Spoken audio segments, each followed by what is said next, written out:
poverty, famine, a dream of freedom. These things drove scores of people from Ireland to the New World, but I'm not talking about the blights and the desperate masses who flocked to New York, Boston or Chicago. No, the Irish poor I'm talking about today came to our shores over 300 years ago, and the place they found refuge was the misty mountains of Appalachia. This is their story.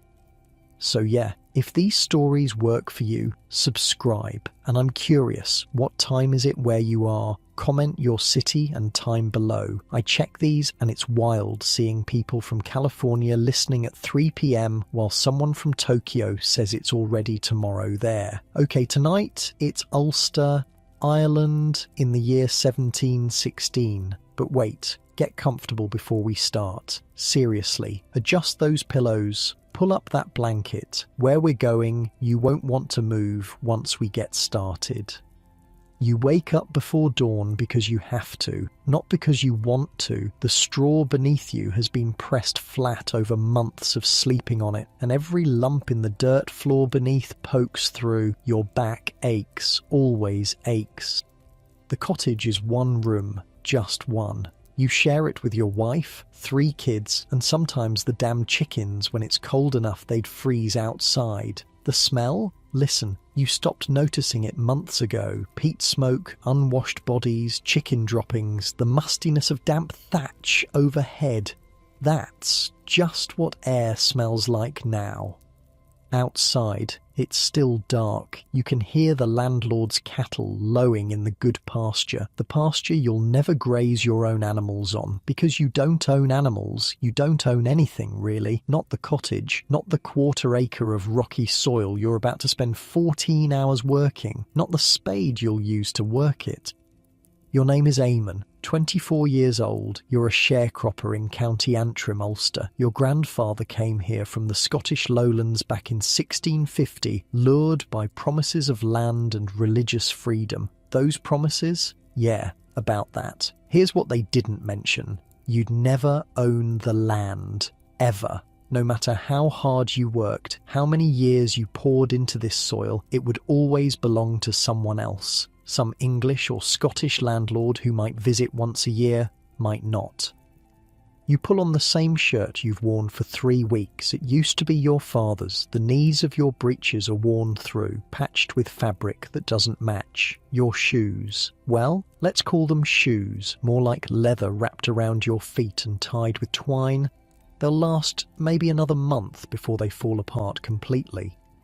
Your wife, Margaret, is already awake. She's always awake before you somehow. The fire in the hearth needs tending, oats need cooking, the baby needs feeding. There's no sleeping in when you're trying not to starve. Breakfast is oats. Again, it's always oats. Porridge if you're lucky, which means you've got enough water to make it not dry. You eat it with your fingers, sopping it up with a piece of yesterday's bread. The bread is hard enough to hurt your teeth. You eat it anyway. Or rent's due next week, Margaret says. She doesn't look at you when she says it. You already know, of course you know, rent is always due, and it just went up. Again, here's the thing about being a sharecropper in Ulster. You work someone else's land, you plant their crops, you harvest their crops. And in exchange, you get to keep maybe 1/4 of what you grow, if the harvest is good, if the weather cooperates. If the landlord doesn't decide he needs more this year. And the rent? The rent keeps climbing. 3 years ago, it was manageable. Brutal, but manageable. Last year, it went up 20%. This year, another 15% on top of that. The landlord's agent, a sweaty man named Crawford, who rides a horse worth more than your entire year's earnings, explained it very clearly. Supply and demand, lad. Lots of folk want land. If you canny pay, there's 10 families who will. So you pay. Even when it means eating less, even when it means your kids go hungry some nights, you pay because the alternative is being thrown off the land entirely. And then where would you go? Wait, it gets better. No, actually, it gets worse. Way worse. You're Presbyterian. Your family has been Presbyterian since before they came to Ulster. You believe in hard work, plain worship, direct relationship with God, no fancy rituals, no bishops telling you how to pray. But here's the fun part. The official church is Anglican, the Church of England. And even though you're Protestant, even though you came here because Scotland and England wanted Protestant settlers in Catholic Ireland, even though you've done everything they asked, you still have to tithe to the Anglican Church. That's right. Every year you have to give a chunk of your already pitiful earnings to a church you don't attend, to support priests you've never met, to maintain buildings you'll never worship in. It's not right, your neighbour, William, says. He's older than you by 20 years, grey in his beard, bent from decades of this life. You're standing in the field, taking a break that's not really a break because you're both still working while you talk. They promised us religious freedom, and now we're paying taxes to their church while our own minister lives in a shed. He's not exaggerating about the shed. Your Presbyterian minister, Reverend Patterson, literally conducts services in a modified cowshed. The congregation built it themselves because they're not allowed to build a proper church. Meanwhile, the Anglican church in town, the one you're required to support, sits mostly empty every Sunday. Marble floors, stained glass, carved wooden pews, nobody in them. The hypocrisy burns like the ache in your shoulders, burns like the hunger in your belly on the days when the oats run low. Glasgow used to tell me stories, you say to William. Glasgow is what everyone calls your grandfather. Nobody remembers why. Said when they came over, they were promised land, real land, ownership. He said the agents showed them papers, made it sound like they'd be lords themselves. William spits into the dirt, and my da told me the same. All lies, beautiful, profitable lies. Here's what actually happened. Back in the early 1600s, after the English finally beat the Irish lords in Ulster, they needed to fill the province with loyal Protestants. So they started the plantation of Ulster. Big fancy name for, let's move a bunch of people here.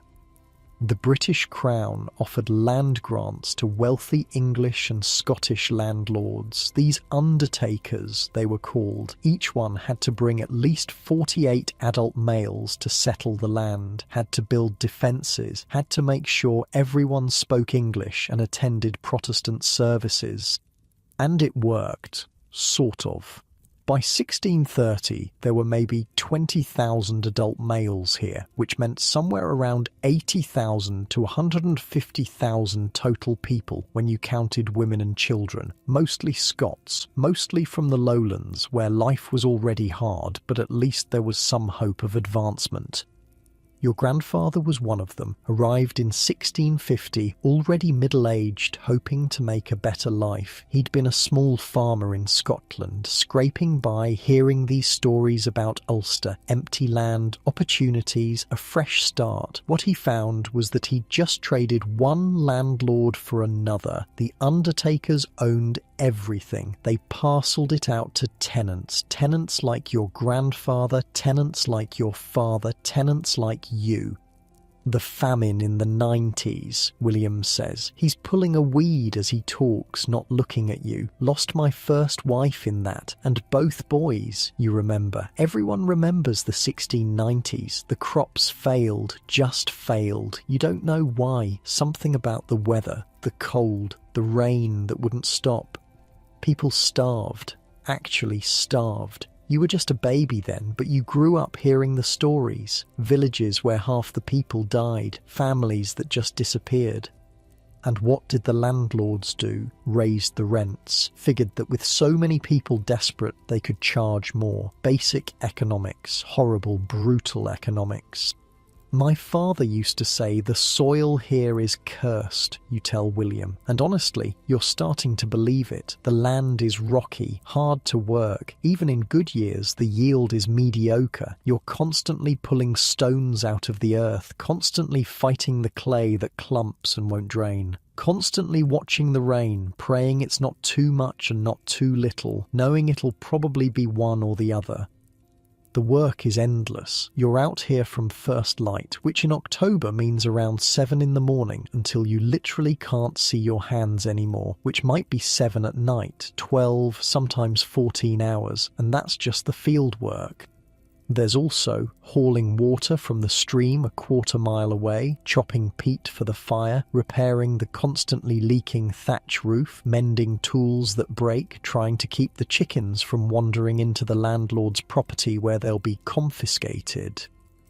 Feeding the pig you're fattening up that you'll have to sell to pay the rent instead of eating it yourself.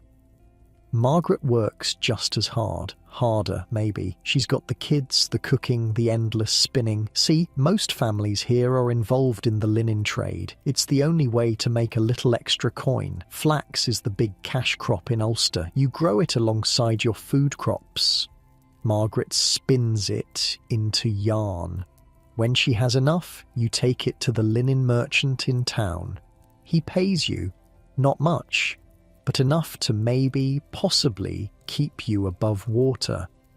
Except even that's getting harder. The market's flooded, too many people making linen, prices keep dropping. Last year you got 8 pence for a bundle. This year, 6. Next year it'll probably be 5. My cousin sailed for Pennsylvania last spring, William says. He's moved on to another row of the field. You follow. Says there's land there, real land. Says a man can own it. Actually own it. You've heard these rumours, everyone has. There's this place across the ocean called America, the colonies. They need people. Apparently they're so desperate for settlers, they're practically giving land away. Hundreds of acres, thousands, some folks say. No landlords, no tithes, no Crawford riding up on his expensive horse to tell you the rent just went up again. Could be lies, you say, like the lies that brought our grandfathers here.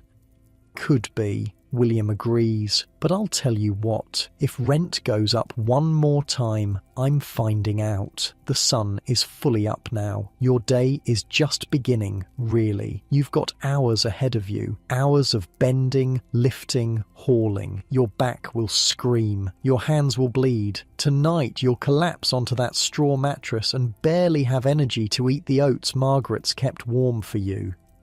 And tomorrow, you'll do it again, and the day after that, and the day after that. Because what choice do you have? But here's the thing. Here's what William doesn't know yet, what you don't know yet. Change is coming, the kind that can't be stopped. Because 3 years from now, in 1719, you won't be here anymore. Neither will William, neither will half the families in this valley. You'll be on a ship, a small, cramped, miserable ship sailing west across the Atlantic. Some of you will die on that journey, but some of you will make it. Make it to a land that's harder, wilder, and more dangerous than anything you've ever known, but also freer. Actually free. For now, though, you don't know that. For now, you just know that your hands hurt and your stomach's empty and the rent is due next week. For now, you bend back to the earth and keep working because that's what you do. That's what your father did. That's what his father did. You work, you survive, you endure, and somewhere deep inside where you don't like to look too closely because hope is dangerous, you wonder if there might be something more.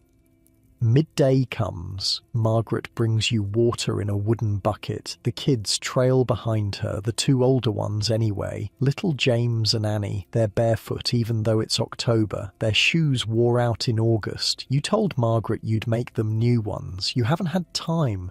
Won't have time until winter when the fieldwork slows down. Papa, I'm hungry, Annie says. She's 5, big brown eyes that break your heart. Supper tonight, you tell her. It's all you can say because there is no lunch. Lunch is for people who have enough food to eat 3 times a day. Margaret's face is tight. She doesn't say anything, but you can see it. The worry, the calculation she's always doing in her head. How many oats left? How many days until the linen's ready to sell? Whether the pig will be fat enough by the time the rent's due.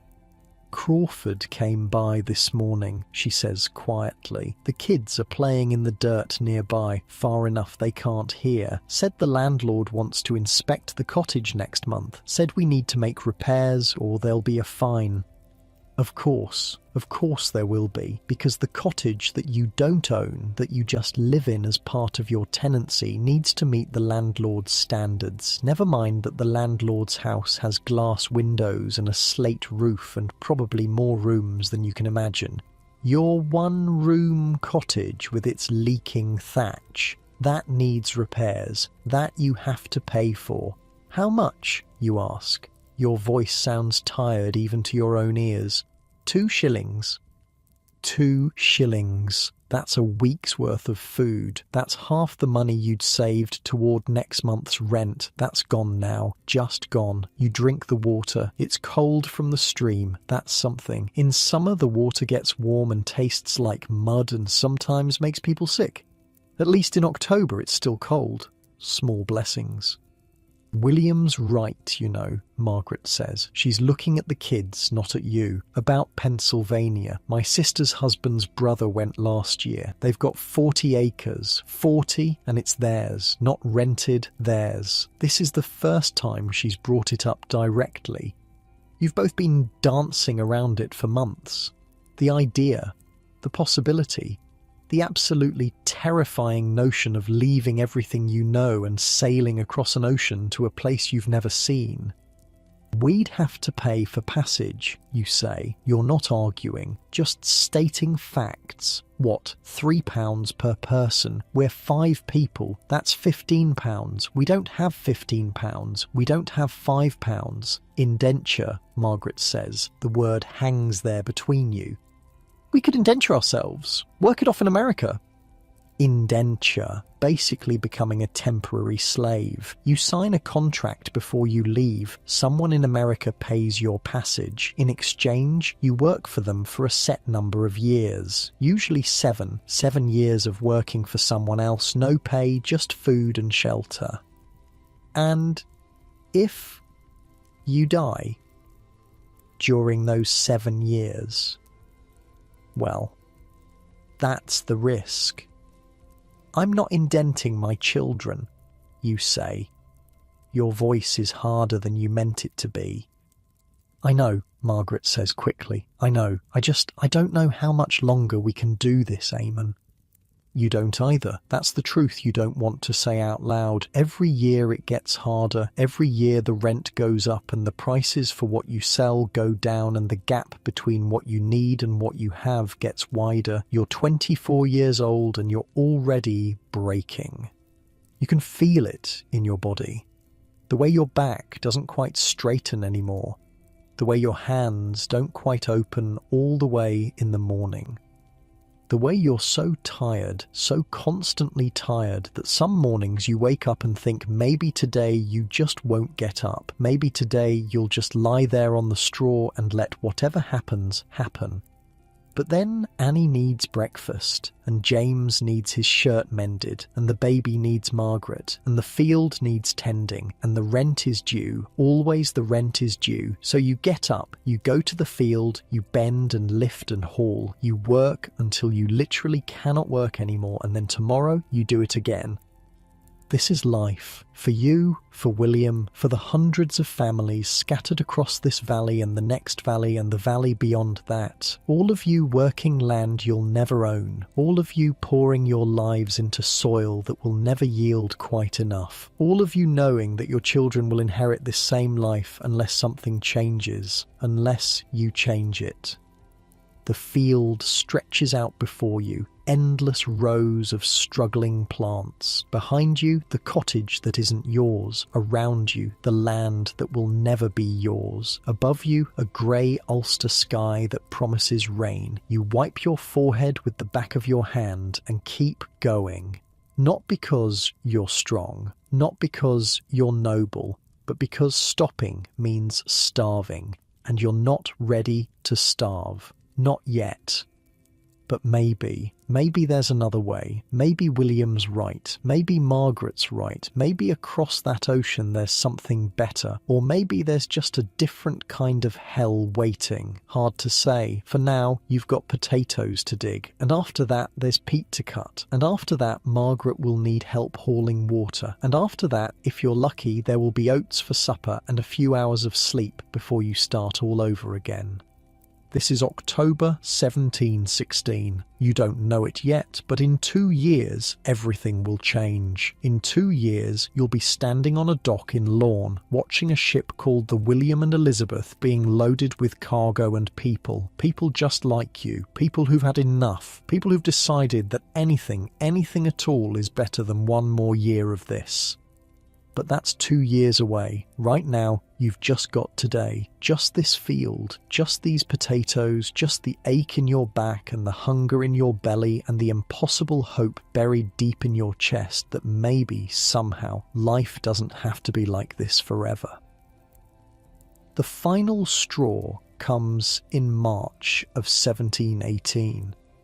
Crawford rides up on his horse. That same expensive horse, same sweaty face, but this time he's got papers, official-looking papers with seals and signatures. "Or rent's going up," he announces, doesn't even dismount, just sits up there on his horse looking down at you like you're something he stepped in. "New rate takes effect next quarter. Landlord's orders. You're holding a spade. Your hands tighten on it. How much? 30%. 30%.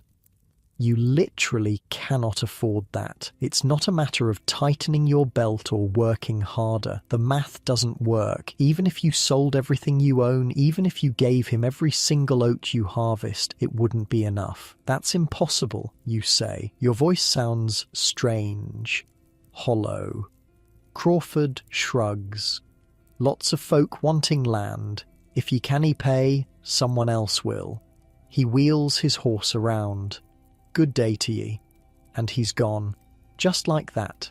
Your entire life upended in 30 seconds. Margaret is standing in the doorway. She heard.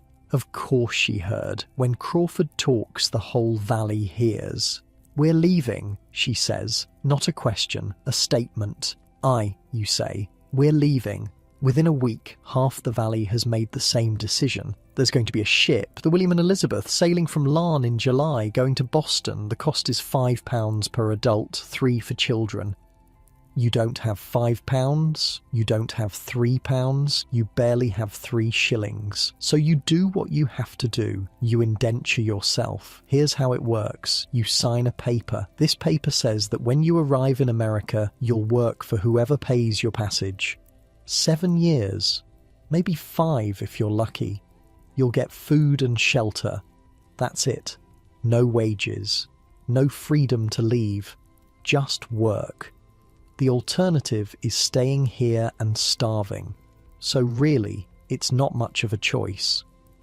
William's coming too, and his wife, and the McDowell family from the next farm over, and the Hendersons and the Campbells. There's going to be maybe 70, 80 people from your area alone on this ship, all of you running from the same thing, all of you hoping for the same thing. You sell the pig, get £2 for it, should have gotten 3, but the buyer knows you're desperate. Desperate people don't negotiate well. You sell Margaret's spinning wheel, her grandmother's spinning wheel. She cries when it goes, doesn't make a sound, just stands there with tears running down her face while some merchant loads it onto his cart. You sell your spade, your father's spade, the only thing of his you still had. By the time you've sold everything that isn't nailed down, you've got enough for passage for yourself and Margaret. The kids go as part of your indenture. Whoever buys your contract gets a whole family of workers. What a deal. The walk to Larne takes 3 days. You, Margaret, the 3 kids. Everything you own is in 2 cloth bags. That's it. Your entire life. 2 bags. Annie's shoes finally fell apart on day 2. You carry her the rest of the way. She's not heavy. That's the problem. She should be heavier. None of you should be this light. July in Lorne is chaos. The docks are packed, not just with people from your valley, but from everywhere. Hundreds of families. Maybe 1,000 people all trying to get on ships, all trying to get anywhere that isn't here.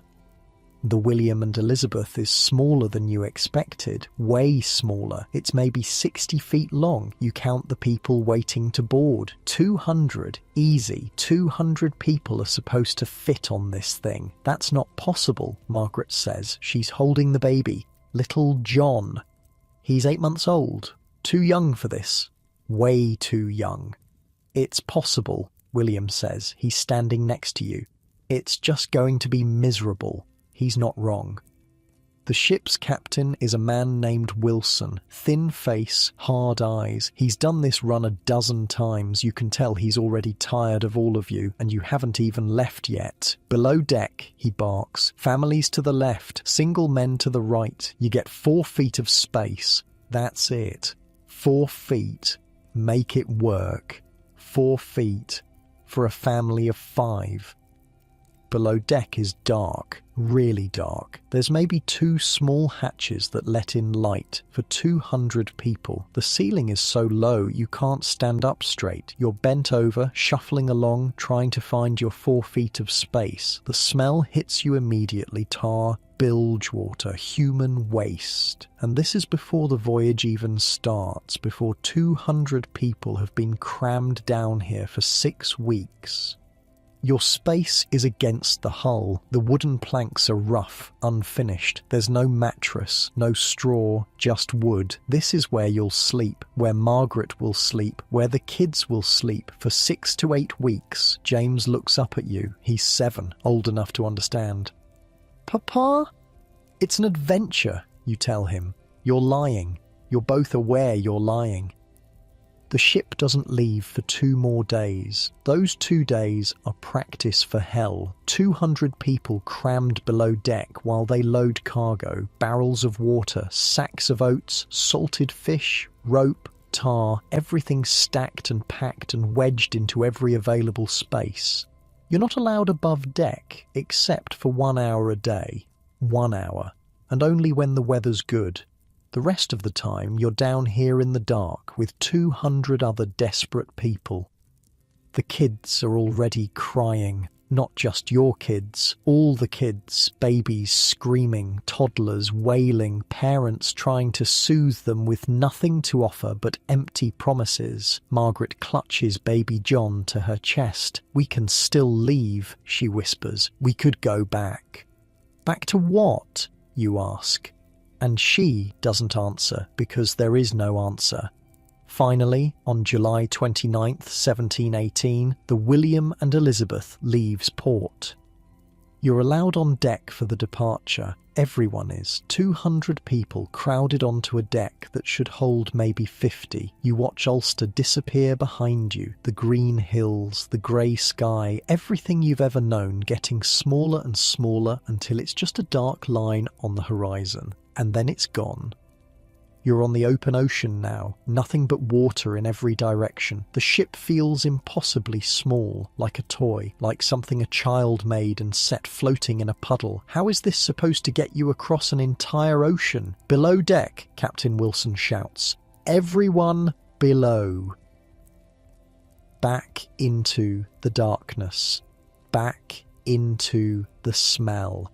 Back into your 4 feet of space. The first week is the worst, or maybe you just think it's the worst because you don't know yet how bad it's going to get. Seasickness hits everyone. The ship rolls and pitches. Your stomach lurches. You throw up. Everyone throws up. There's not enough buckets, not enough anything. The smell becomes indescribable. The water rations start immediately. Each person gets about a pint a day. A pint. That's it. And it's not even clean water. It's got vinegar mixed in to keep it from going completely foul. Tastes like someone pissed in it. You drink it anyway because the alternative is dying of thirst. Food is oats. Surprise. You left Ulster to escape oats, and here you are eating oats on a boat, except these oats are worse. They're dry. Hard. You have to soak them in your water ration to make them soft enough to chew. The kids hate them. You hate them. Everyone hates them. Twice a week, you get salt fish. It's so salty it makes your tongue hurt. But it's protein. It's something. I heard someone died last night, William says. It's week 2. You're on deck for your 1 hour of air. The sun feels like a miracle. Who? Don't know. One of the families from Armagh. Baby, I think. Your blood goes cold. You look at Margaret. She's holding John. He's been fussy. Won't eat. Won't sleep. Just cries and cries. It's probably nothing. You tell her. It's not nothing. By week 3, 5 people have died. 2 babies, an old man, a woman who was pregnant, a young boy who got some kind of fever that burned him up in 2 days. They wrap the bodies in cloth and slide them over the side. The captain says a few words, mostly just, "May God have mercy on their souls." And then, splash, gone. Buried at sea, which is just a nice way of saying drowned and eaten by whatever lives down there in the dark.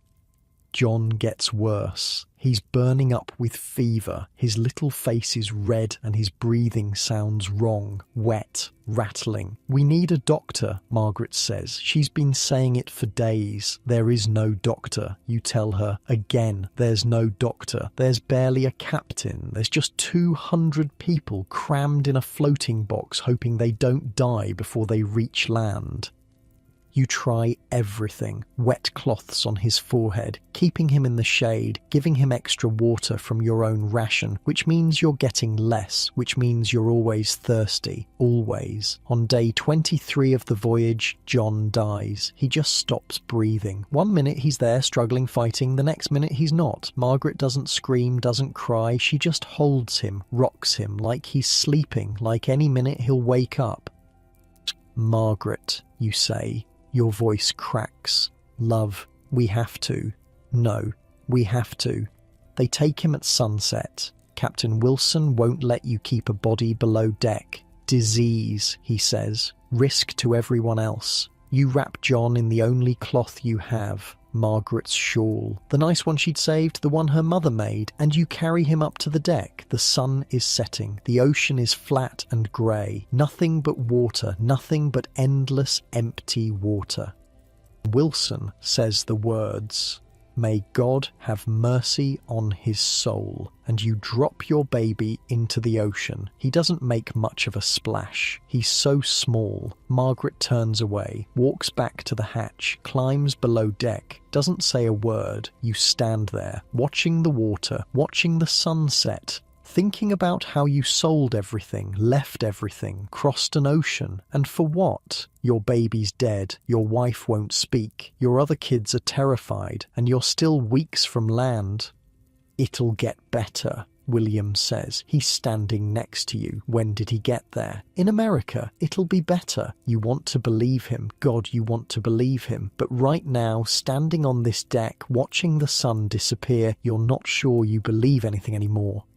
The voyage takes 52 days total. 52 days of darkness and sickness and death. By the time you see land, 9 people are dead. 9 people who started this journey and didn't finish it. The coast of New England appears on the horizon. It's just a dark line at first. Then it's trees, actual trees, forests, land. Everyone who can stand comes on deck. 200 people staring at America like it's salvation, like it's heaven, like it's anything other than just another place where you'll have to work yourself to death trying not to starve.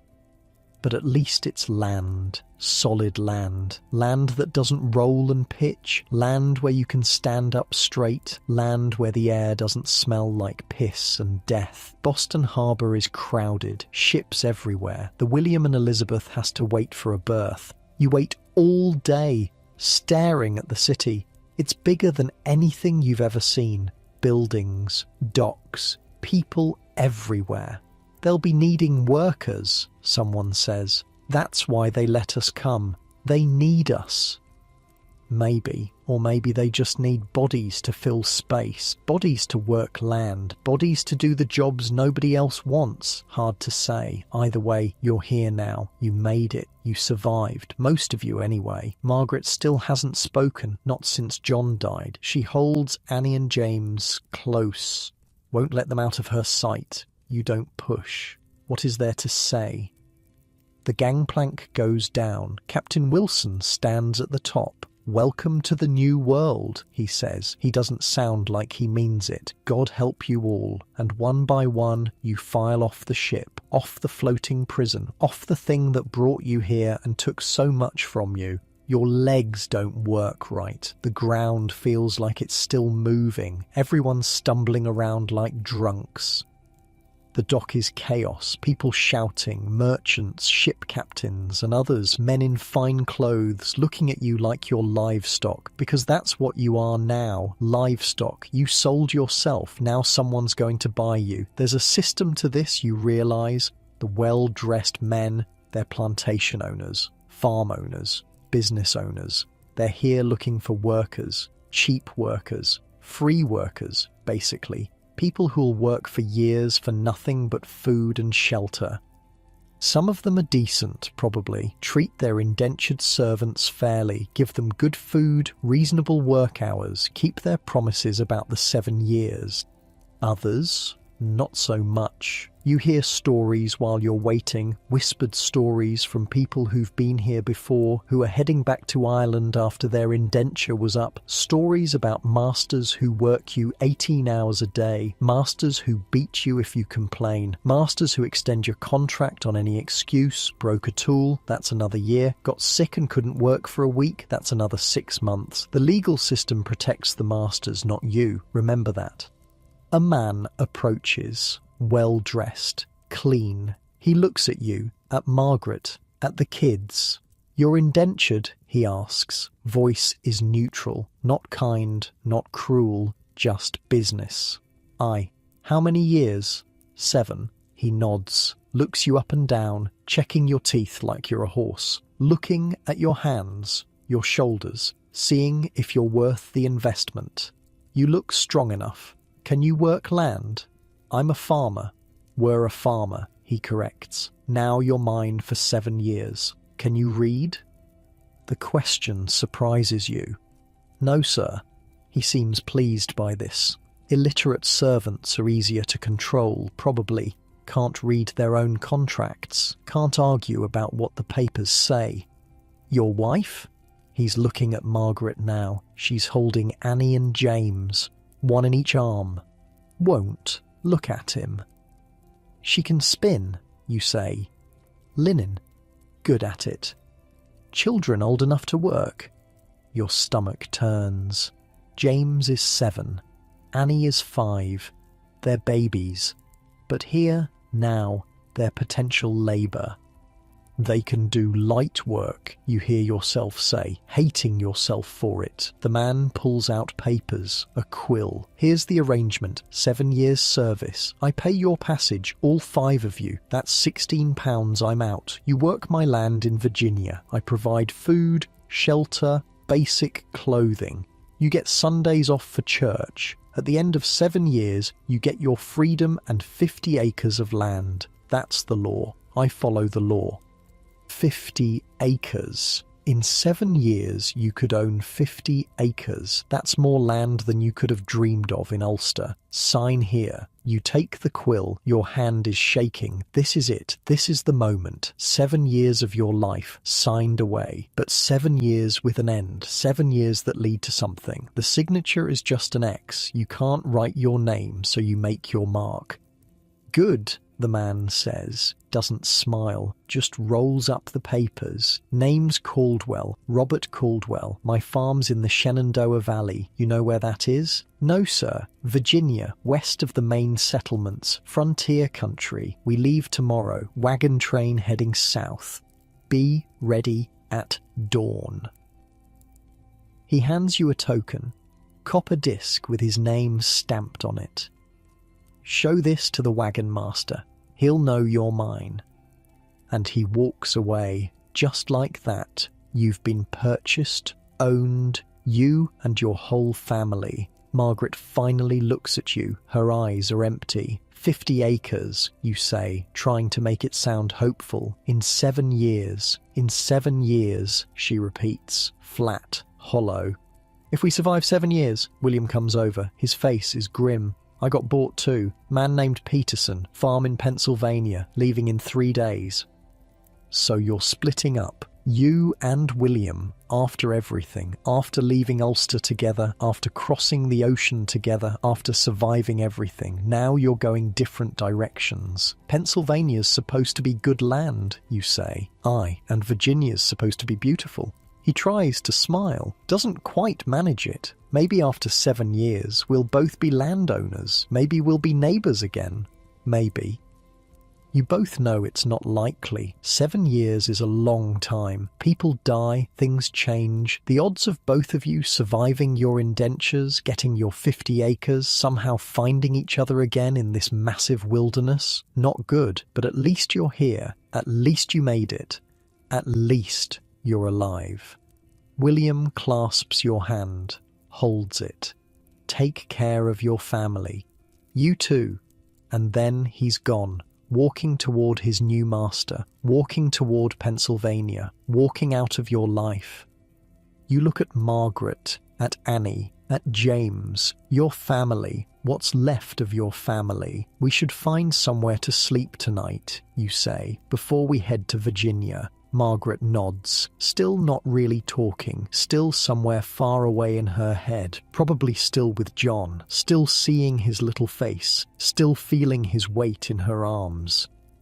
You find a spot near the docks, not much of a spot, just some wooden crates stacked up that provide a windbreak, but it's something. You huddle there with your family, your 2 cloth bags, your copper token that says you belong to Robert Caldwell now. The city is loud, even at night. People everywhere, voices in languages you don't recognize, the smell of smoke and salt water and garbage and fish. Nothing like Ulster, nothing like anything you've ever known.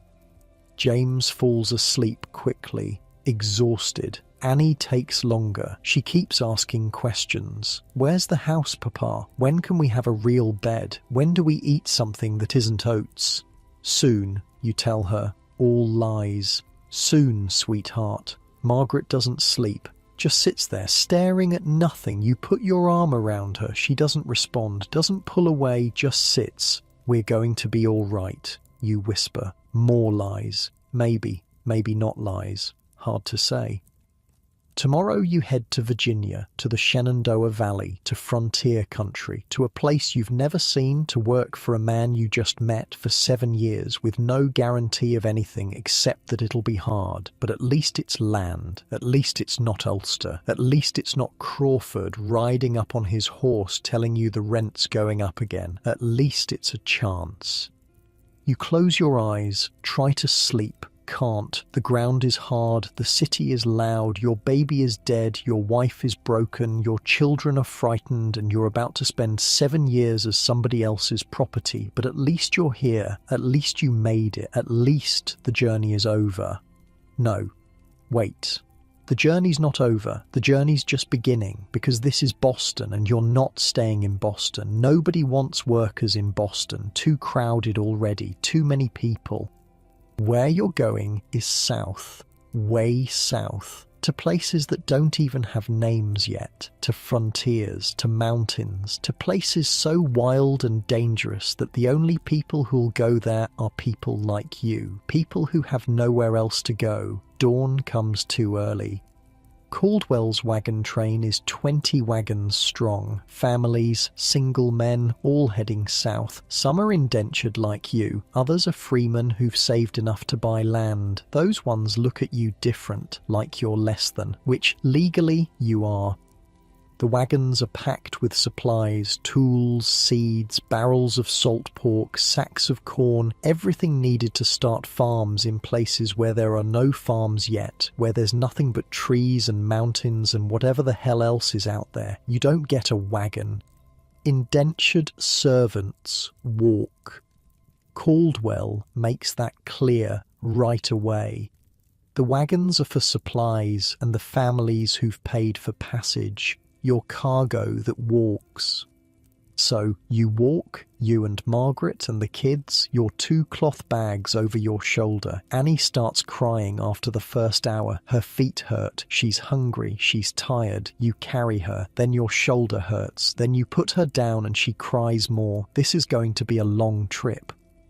The road south is barely a road, more like a dirt path that's been travelled enough times that the grass gave up growing. It's late summer now, August, hot, humid, not like Ulster where it was always cool and damp. Here the heat sits on you like a blanket you can't shake off.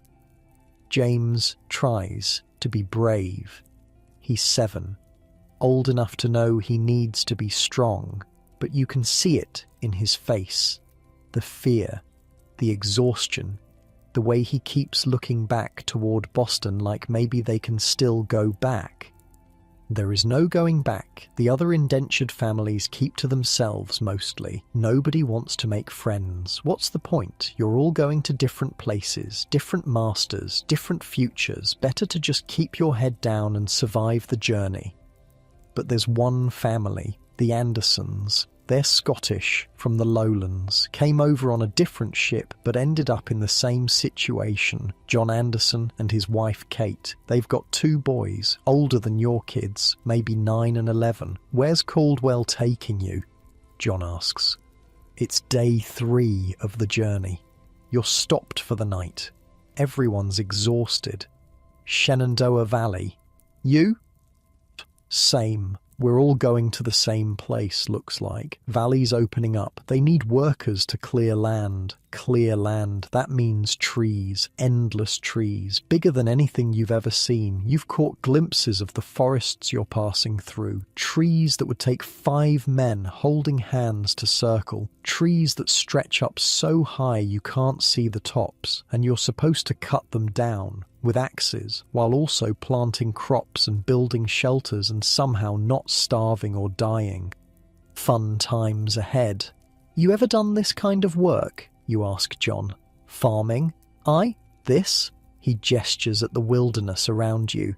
No, nobody has. That's why they need us. Free men won't come out here. Too dangerous. Too hard. But people like us? We don't have a choice. He's right. The free settlers, the ones with money, they're staying closer to the coast, where there are towns, where there's protection, where you can get help if things go wrong.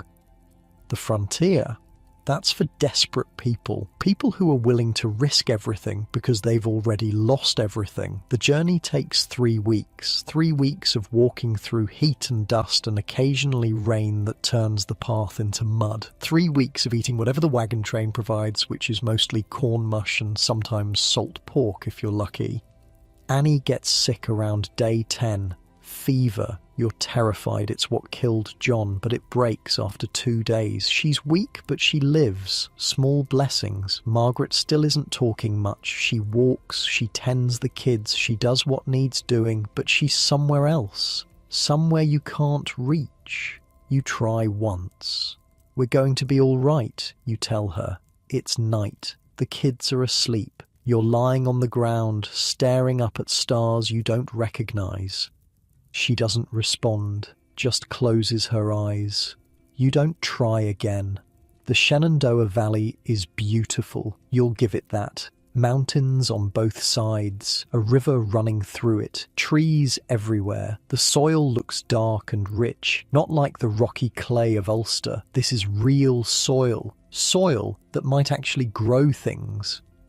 But it's also empty, like really empty. There's a settlement, if you can call it that. Maybe 10 families, maybe 15, rough log cabins, cleared fields that are mostly stumps, a single path that serves as the main road. This is civilization out here. This is what you fought for. This is freedom. Caldwell's farm is 2 miles from the settlement, or what will be his farm anyway. Right now it's just forest, endless forest. He's got a claim on 500 acres. The British Crown gives out land grants to encourage settlement. 500 acres sounds like a fortune until you realise you have to clear every inch of it yourself. There's a cabin, One cabin, about 20 feet by 20 feet, log walls, dirt floor, a hole in the roof for smoke. This is where you'll live. You and the Andersons and 2 other indentured families, 12 people total in a space the size of your cottage in Ulster. Get settled, Caldwell says. He's not staying here. He's staying in the settlement in an actual house. Start clearing tomorrow. I want 20 acres ready for planting by spring. 20 acres. That's roughly 800,000 square feet of forest that needs to be cut down, roots pulled up, stumps removed, soil turned and made ready for crops in 6 months with hand tools. That's not possible, John Anderson says. He's standing next to you, staring at the trees. It's possible, you say. It's just going to kill us. That first night in the cabin is rough. 12 people in one room. No beds, just the floor, no blankets beyond what people brought, no furniture, no nothing. The kids huddle together for warmth. The adults do the same. You can hear people crying, quiet crying, the kind where you're trying not to let anyone else hear, but everyone hears anyway. This is what you traded Ulster for. This is the promise of the new world. This is freedom. Dawn comes and Caldwell's overseer shows up. His name is Briggs. Hard face, harder eyes. He's a free man who works for Caldwell managing the indentured servants. Basically, he makes sure you're working hard enough and not trying to run away. Tools are in the wagon, Briggs says. Axes, saws, spades. You break a tool that's added to your contract. You lose a tool that's added to your contract. You understand? Everyone nods. Good. Start with the trees closest to the cabin. Work your way out. I want to see progress every day. Every day. And that's it. That's your introduction to frontier life. Here's some axes. Start cutting. The trees are massive, way bigger than anything in Ireland. An oak back home might be 2 feet across. Here, 4 feet, 5 feet. Some of them are 6 feet across. Solid wood, ancient wood, and you're supposed to cut them down with an axe. John Anderson takes the first swing. The axe bounces off, barely makes a dent. Hell, he mutters. It takes 3 men a full day to bring down one large tree, and once it's down, you've got to cut it into manageable pieces. Then you've got to move those pieces, and the stump stays. You can't pull a stump that size, not without oxen or horses, which you don't have, so you work around it. This is going to take years, not months. Years.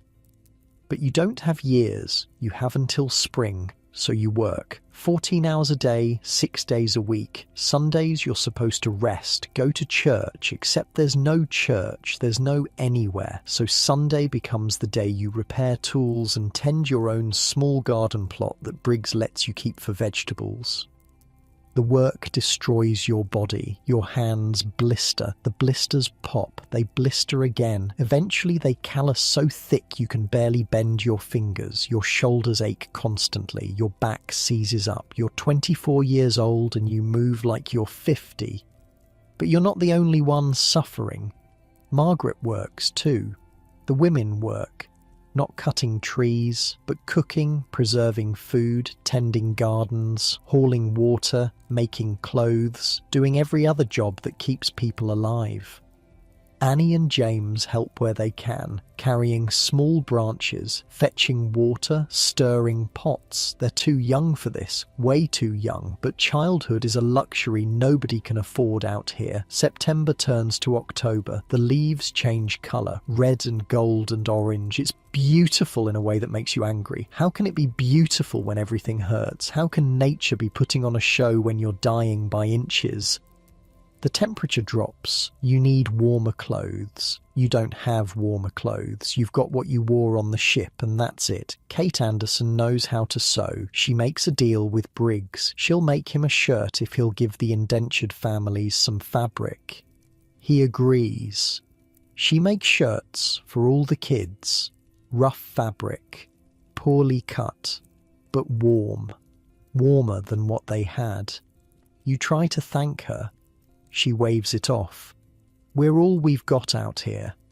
She's right. The settlement doesn't want you. You went there once, to the trading post, tried to buy some supplies with the few coins you'd saved. The owner looked at you like you were dirt. You're indentured? Aye. Caldwell know you're here? He didn't say I couldn't come. The man laughed. Indentured servants don't buy things. Go back to your work. So that's how it is. You're less than, lower than free settlers, barely above slaves. Actually, you might be below slaves because at least slaves are valuable property. You're just temporary labour. By November, you've cleared maybe 5 acres. 5. You need 20. You're working as hard as you possibly can and you're failing. Everyone knows it. Briggs knows it. Caldwell knows it. You know it. He's going to extend our contracts, John says. It's night. You're sitting by the fire, too tired to sleep somehow. Aye, you say. Probably. That's not legal. Who's going to stop him? There's no magistrate out here. No law, just him and us. And he's got the papers. John stares into the fire. I didn't cross an ocean for this. None of us did.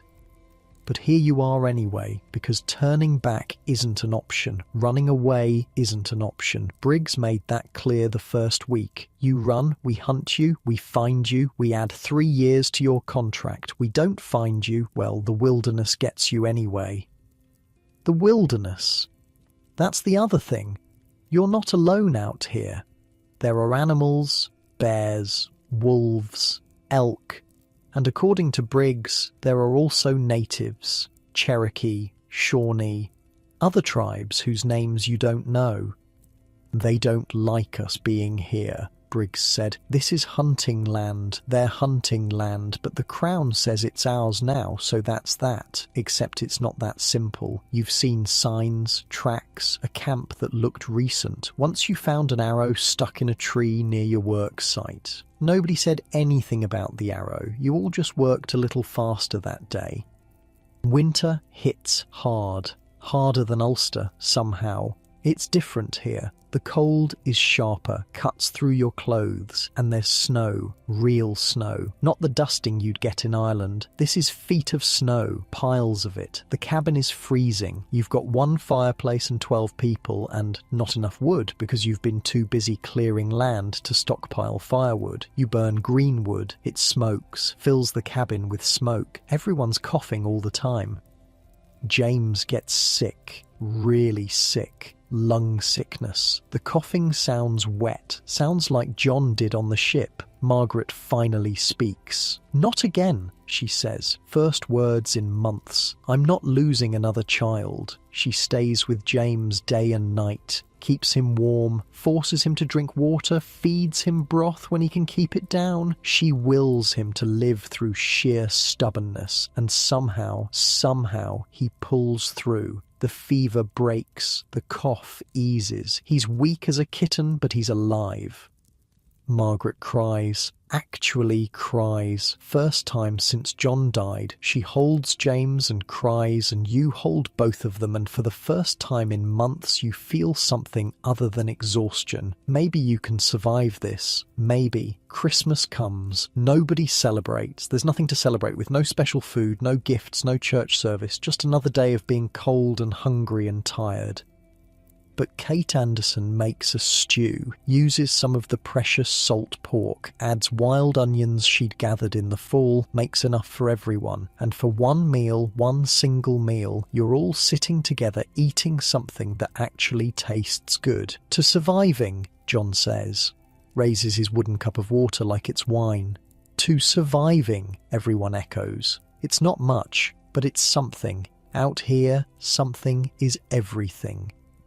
January is brutal, February is worse, the food runs low, the corn is gone, the salt pork is gone, you're eating roots, wild plants, anything Kate or the other women say is safe to eat. You lose weight, everyone loses weight. Annie's little face gets thin, her eyes look too big. James can't work anymore, doesn't have the strength. You're down to 1 meal a day, sometimes less. Your stomach hurts all the time. Hunger isn't just discomfort, it's pain, physical pain that never stops. Spring's coming, you tell the kids, lying again. Always lying. Spring's coming and we'll plant crops and things will get better. Annie looks at you with those two big eyes. You promise, Papa? I promise. You're lying. You have no idea if things will get better. You have no idea if you'll even see spring. But what else can you say? March brings rain. The snow melts. The cabin leaks. Everything's wet. Everything's mouldy. But the temperature rises. You can work without your hands going numb. That's progress. Caldwell shows up in April, first time all winter. He looks at the cleared land, 5 acres. Maybe 6, if you're generous. This is all. His voice is cold, flat. Sir, the winter was hard. John starts to explain. I don't care about the winter. I said 20 acres by spring. This is 6. We did our best. Your best isn't good enough. Caldwell pulls out papers. Your contract. This says 7 years, but you failed to meet your obligations, so I'm adding 2 years. Each 2 years. Just like that. 7 became 9. 9 years of this. That's not legal, John says. His voice is shaking. You can't just add time. I can, and I did. You want to argue? Go ahead. Nearest magistrate is in Winchester, 60 miles east, and he happens to be my cousin. Good luck with that. Caldwell leaves. 12 of you stand there in the mud and the rain, staring at the 6 acres of stumps and cleared ground that just cost you 2 years of your lives. We should run, one of the men says. Just take off into the woods. And go where? John asks. We've got no money, no supplies, no idea how to survive in the wilderness. We'd be dead in a week.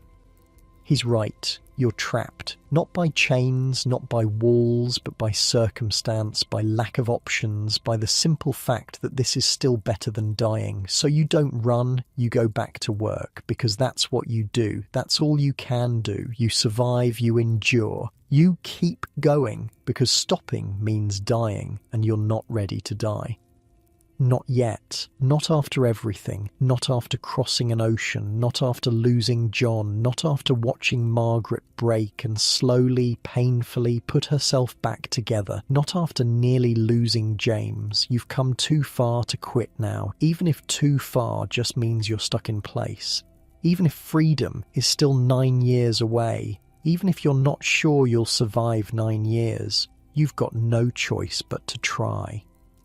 Year 3, that's what you call it now, not 1720, just year 3 of 9, maybe 10 if Caldwell decides you haven't worked hard enough again, but something's changed. You've changed. Your body's different, harder, leaner, your hands are leather now, scars everywhere. You can swing an axe for 12 hours without your arms giving out. You can tell good timber from bad just by looking. You know which trees will fall clean and which ones will twist and try to kill you. You're not a farmer anymore. You're something else, something tougher. The settlement's grown. There's maybe 30 families now, a proper trading post, a blacksmith, even a preacher who comes through once a month. It's still rough, still dangerous, but it's less like you're gonna die any second. Caldwell's land is different too. You've cleared 15 acres now, planted corn, wheat, some vegetables. The stumps are still there, but you work around them. The crops aren't great, but they're enough. Enough that you're not starving anymore. That's progress. But here's the thing about clearing 15 acres of forest. You've killed a lot of animals. Deer mostly. They live in the forest. You cut down the forest. They wander into your cleared land looking for food. You kill them because fresh meat is fresh meat. And Briggs says anything you hunt, you can keep.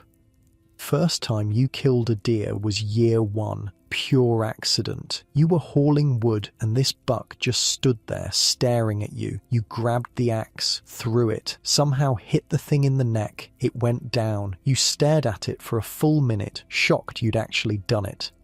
Then you butchered it. Badly.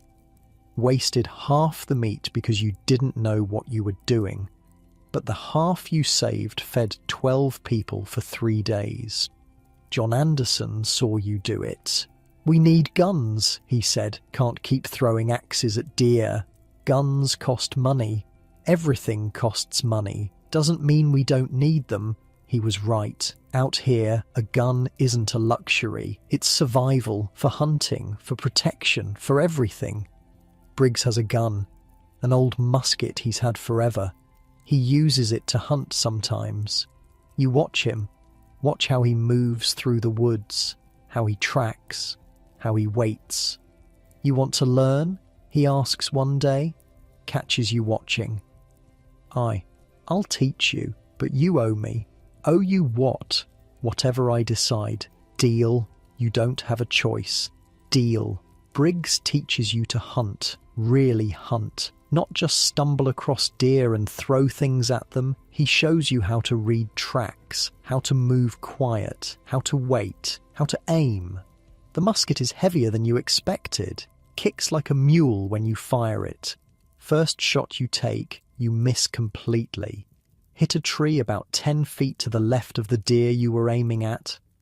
You're jerking the trigger, Briggs says. Squeeze, don't pull. Second shot is better. Still miss, but closer. Third shot, a week later, you drop a doe at 30 yards. Clean shot. She goes down immediately. The feeling is strange. Not pride exactly. More like relief, like you've unlocked something. A skill that might keep you alive. You're not terrible, Briggs says. High praise from him. Over the next months, you hunt whenever you can, early mornings before work, Sundays, any spare moment. You bring back deer, rabbits, turkey. Once you got lucky and killed an elk, that fed everyone for a week. But here's what you notice. The good hunting spots are always the same places. Near water, near the salt lick 3 miles north, in the meadow past the ridge. And these places, they're marked. Not obviously, but there are signs, cut branches, stones stacked in patterns, paths that are too well worn to be animal trails. Someone else hunts here, someone who was here first. You mention it to Briggs. I've seen the signs. Cherokee, he says. This is their land, was their land. They still hunt here. Have you seen them? Once or twice. They mostly avoid us. We mostly avoid them. Best way to keep everyone alive. But you're curious. These people who know how to actually survive out here, who've been doing it for generations, you want to learn from them, want to understand what they understand. The first time you see one, it's early morning, you're tracking a deer, following blood trail through the woods, and there's a man just standing there, watching you. He's Cherokee, has to be, dressed in deerskin, carries a musket, same as you, younger than you maybe. Hard to tell. You freeze. Your gun is loaded, but it's pointing at the ground. His gun is also pointing at the ground. Both of you just staring at each other. Nobody moves for what feels like an hour. Probably 30 seconds. Then he points down the trail, where the blood drops are leading. He's telling you the deer went that way, helping you. Thank you, you say, not sure if he understands English. He nods once, turns, disappears into the trees like he was never there. You find the deer 20 yards further. It's dead, still warm. You feel dress it quick, constantly looking around, expecting something. You don't know what, but nothing happens. You carry the deer back to camp. Tell John what you saw. You're lucky he didn't kill you, John says. He could have, didn't. Maybe he was deciding whether it was worth the bullet. Maybe. Or maybe things aren't as simple as everyone says. Maybe the Cherokee aren't just savages waiting to murder settlers. Maybe they're just people trying to survive, same as you. You see him again 2 weeks later, same spot, same early morning. This time you're not tracking anything, just scouting, learning the land. He steps out from behind a tree. You jump, nearly shoot him by accident. He holds up a hand, not threatening, just wait. Then he gestures, follow. Every instinct says no, says run, says this is how you die. But something else says yes, says maybe this is how you learn. You follow. He leads you about a mile north, to a spot you've never been. There's a creek, and along the creek there are stones, arranged in a weir, a fish trap. He gestures at it, showing you how it works. Fish swim upstream, get funneled into the trap, can't get out. You just reach in and grab them. You built this, you ask? He shakes his head, points upstream. More traps, dozens probably, built by his people, used for generations. Can I? You gesture at the trap, asking permission. He nods. You reach in, grab 3 fat trout. Food you didn't have to hunt for, food that just sits there waiting.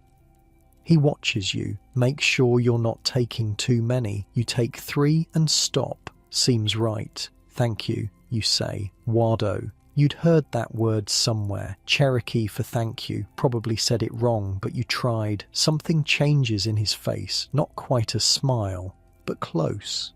He nods. You bring the fish back to camp. Clean them. Cook them. They taste like freedom. Where'd you get these? Kate asks. Creek, you say. Don't mention the Cherokee. Not yet. Not sure why. But from then on, you go back to that creek. Not every day, don't want to overhunt it, but regularly. And sometimes he's there, the Cherokee. You don't know his name. He doesn't know yours, but you're not enemies. You're something else. He teaches you things. Without words, mostly. Shows you which plants are edible, which ones are poison, shows you how to find bee trees, how to collect hickory nuts, how to set snares for rabbits. You teach him things too, how to repair a musket lock, how to use an axe more efficiently. Trade, that's what this is, trade. One day he brings another man, older, his father maybe, or uncle. The older man looks at you for a long time, suspicious, evaluating. Then he speaks in English, heavily accented but clear. You are Eamon. You're shocked. How do you know my name? We watch. We know who lives here. You work for Caldwell. Caldwell is not good man. You can't argue with that. No, he's not. The older man nods, seems satisfied. You hunt careful. Take only what you need. This is good. Some white men, they kill everything. Waste meat. This is bad. I only take what I can use. Yes, we see. This is why we help you. He gestures at the younger man. His name is Tsali. He says you are honest. He says you can be trusted. Tsali. Finally, a name. Thank you, you say, for teaching me, for the fish. The older man studies you again. Your people want all our land, your chiefs, your kings. But you? He shakes his head. You just want to live, same as us. So we teach you. So maybe you survive. So maybe some of you learn. And then they're gone, back into the forest, like ghosts. But after that, things are different. You're not just stumbling through the wilderness anymore. You're learning it, understanding it. The land isn't your enemy, it's just the land. You learn to work with it instead of against it. Charlie shows you the deer trails, the real ones. Shows you where they bed down, where they feed, shows you the salt lick they prefer. Suddenly, you're hunting smart, bringing back meat regularly. Your family eats better. Everyone in the cabin eats better. You share with Tsali. When you kill a deer, you leave a haunch at the creek. By the next day, it's gone. When you check your snares, sometimes there's already a rabbit in one, but there's also wild onions nearby that weren't there before. Trade, the other men notice. How are you getting so much game? One asks. I'm learning the land. Teach us. So you do. You show them the salt licks, the trails, the good hunting spots. You teach them what Tsali taught you. Some of them take to it, some don't. John's good at it, has a natural sense for tracking. Briggs notices too. You're bringing in more meat than anyone. How? Practice. He doesn't believe you, but he doesn't push. As long as the work gets done and people are fed, he doesn't care how. Year 4 passes, then year 5. You're getting good at this life. Not comfortable, never comfortable, but competent. You know how to survive winter now, know how to preserve meat, know which roots to dig in fall, know how to tan hides. The hides, that's where things get interesting. You've been using deer skins for clothes, for blankets, for everything, but there's more skins than you need, way more, and in the settlement people buy them. One skin goes for $1. $1, they call it. That's where the term comes from. You learn. $1 equals one deer skin equals $1. You've got maybe 20 skins you don't need. That's $20. More money than you've ever had in your life. What are you going to do with that? Margaret asks. She's better now, talks again, smiles sometimes, still sad, probably always will be, but functional, present. Save it, you say, for after. After, when the 9 years are up, when you're free, when you get your 50 acres, you'll need money then, need supplies, need everything, so you save. Other men start hunting more too, start tanning hides, start selling them. There's a whole economy forming around deer skins. The traders in the settlement ship them east, to Philadelphia, to New York, eventually to England. Fashion there, apparently.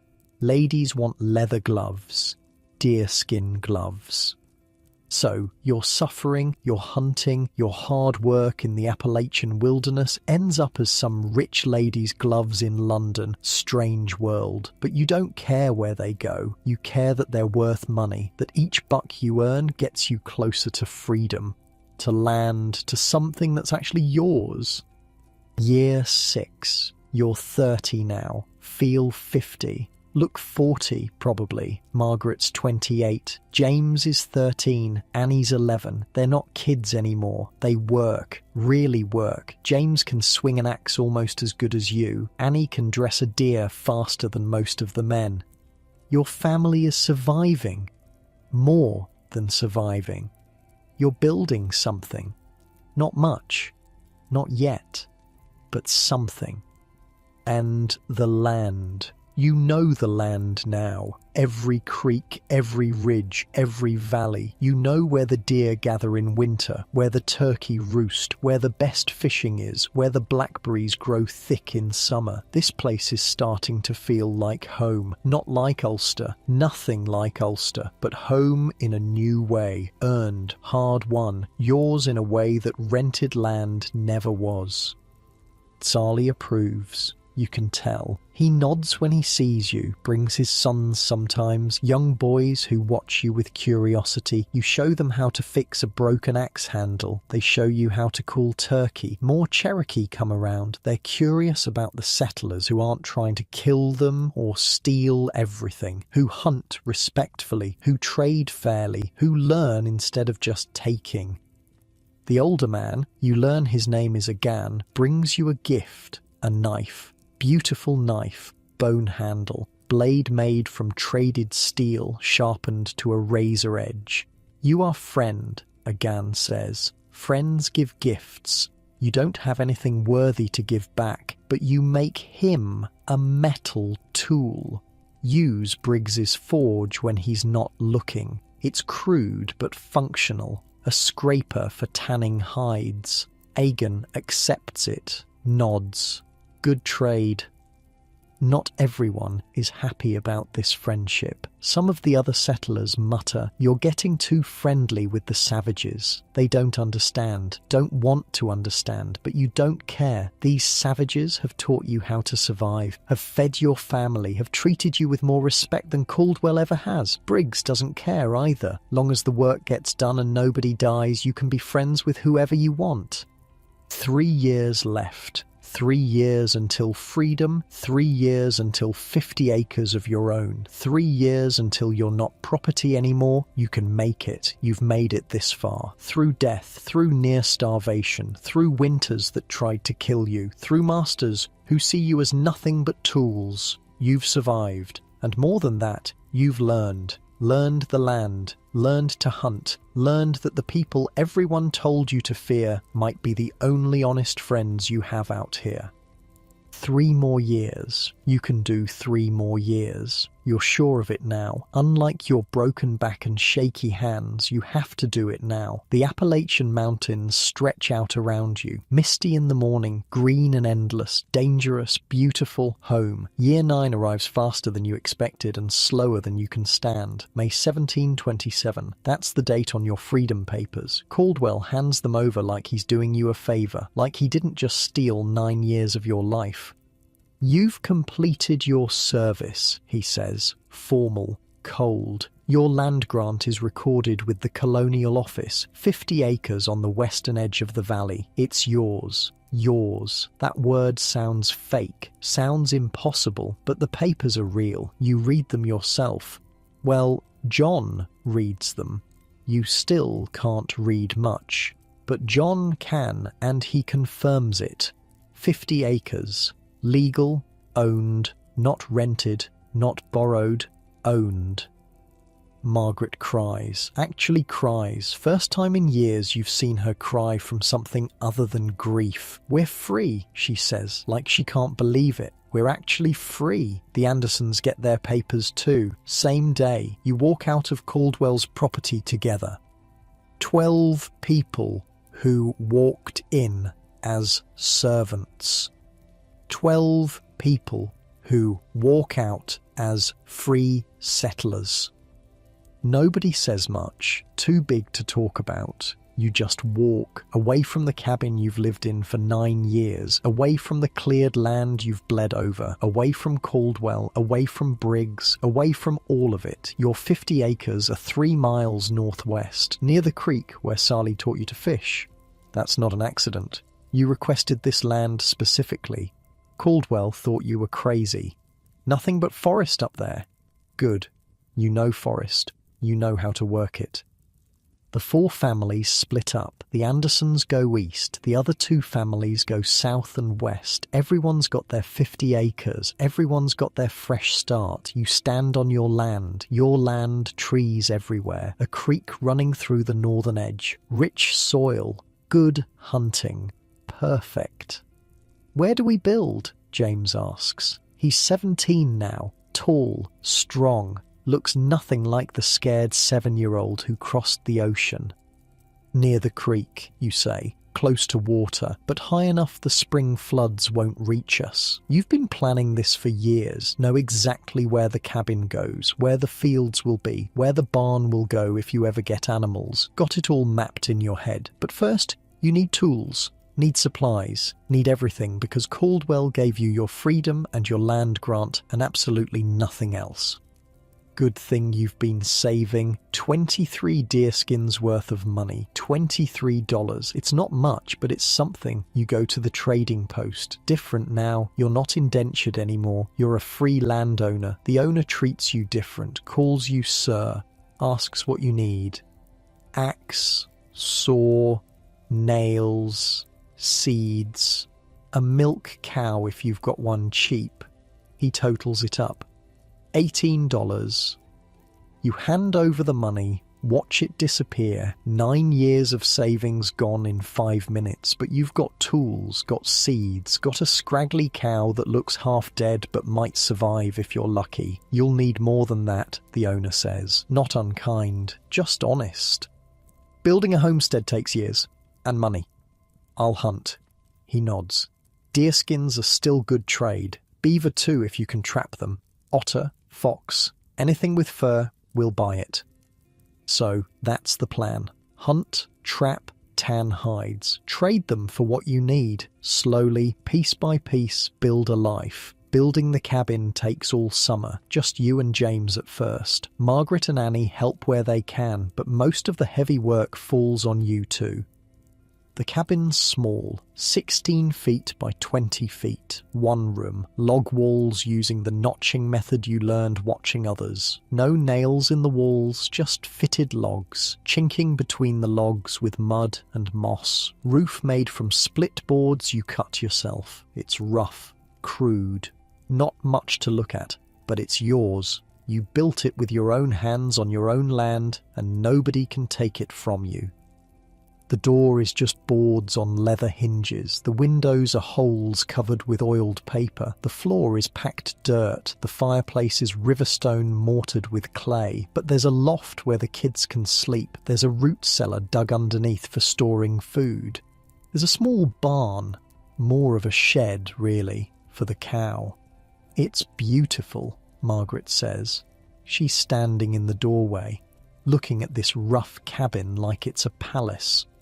It's falling apart already, you say. The chinking's already cracking. The roof leaks in 3 places. It's ours, she says. That makes it beautiful. She's right. After 9 years of living in someone else's cabin, working someone else's land, eating someone else's food, this shabby little structure is the most beautiful thing you've ever owned. Planting season is late. You missed spring planting because you were still serving Caldwell, but you get corn in the ground in early summer, some beans, some squash. Won't be a huge harvest, but it'll be something. The cow, miracle of miracles, survives, even gives milk. Not much, maybe a pint a day, but it's milk, real milk. The kids drink it like it's liquid gold. Sally comes by a week after you move in, looks at your cabin, walks the property, nods approval. Good spot, he says. His English is better now. You've both been teaching each other. Creek never dries up. Good hunting near. Soil is good. Will your people mind me being here? He shrugs. This land was for hunting. Now is for farming. Times change. Your people keep coming like water. Can't stop water. He doesn't sound angry, just tired, realistic. I'll hunt careful. Only what I need. I know. This is why I teach you. He pauses. Others are not like you. Others kill everything, take everything. This is bad. He's talking about the new settlers. They're flooding in now. Every month, more families, more wagons, more people claiming land and cutting trees and pushing further west. The settlement has grown. Maybe 100 families now. A real church, a school, a proper blacksmith, even a tavern. It's becoming a town.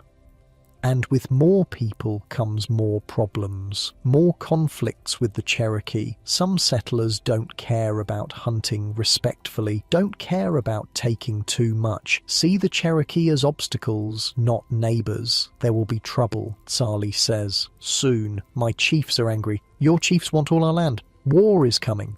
When? I don't know. Years maybe, but coming. He looks at you seriously. When war comes, you will have to choose your people or friendship with us. You don't want to think about that. I hope it doesn't come to that. It will. He hands you something, a small carved figure, a bear. For your daughter. Agan made it. You take it. The craftsmanship is incredible. Every detail perfect. Tell Agan thank you. Tell him... What? Tell him what? That you're grateful? That you hope the war doesn't come? That you wish things were different? I'll tell him, Sally says. Understands what you can't say. He leaves. You stand there holding the carved bear, feeling like the world is getting complicated in ways you can't control. But that's a problem for later. Right now, you've got a harvest to worry about. The corn comes in decent. Not great, but decent. Enough to eat. Enough to save seed for next year. The beans do well. The squash goes crazy, grows everywhere. You've got food. Real food. Food you grew on your own land. Margaret preserves everything she can, dries corn, smokes meat, stores roots in the cellar. She's been doing this for 9 years, but doing it for yourself feels different, better. Annie's growing up. She's 15 now, pretty girl, quiet, takes after her mother. She helps with everything, cooking, preserving, tanning hides. She's got steady hands, good at detail work. One day a young man shows up, tall, dark hair, not much older than Annie. He's Cherokee, one of Sally's nephews. I am Wire, he says, struggling with English. My uncle, he says you are good man, says I can learn from you. Trade work for learning. You look at Margaret. She looks at Annie. Annie is very carefully not looking at anyone. Oh, so that's how it is. You want to learn what? You ask Wire.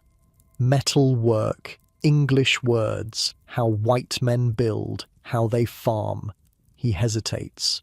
My people, we must learn, must change, or we die. This I understand. He's right. The Cherokee are caught between their old ways and the flood of settlers. Learn to adapt or get crushed. Harsh truth, but truth nonetheless. You can stay, you say. Help with work. I'll teach you what I know. Fair trade. Wire stays. Builds a small shelter near your cabin. Works hard.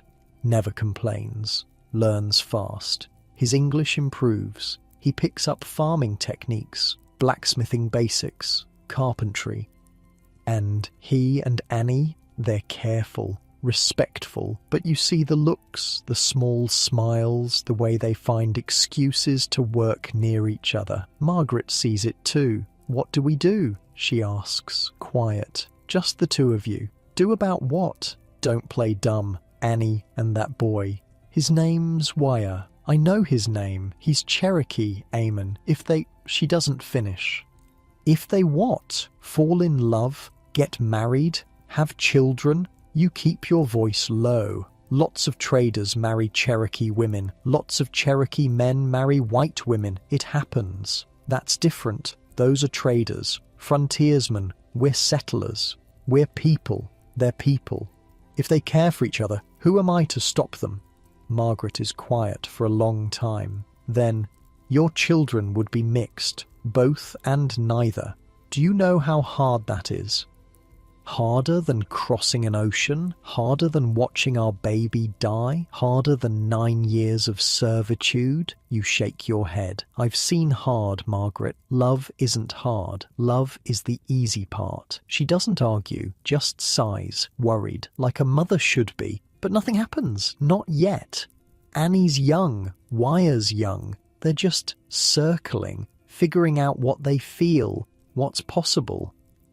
Winter comes. Your first winter in your own cabin. It's still brutal but different. This is your fireplace, your wood, your food in your cellar. The cold is the same, but the feeling isn't. James brings home a girl, Rebecca. Her family settled 2 miles east. Daughter of a free settler who came from Pennsylvania. Nice girl, shy. Good cook, according to James, which seems to be his main criteria. "I want to marry her," James tells you. "I'm 17, old enough."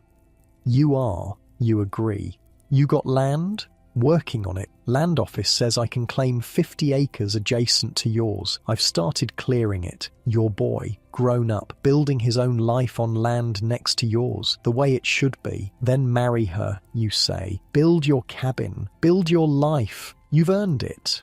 The wedding is small. Preacher from the settlement, a dozen families attending, food that people bring to share, music from a fiddle someone brought from Scotland 20 years ago.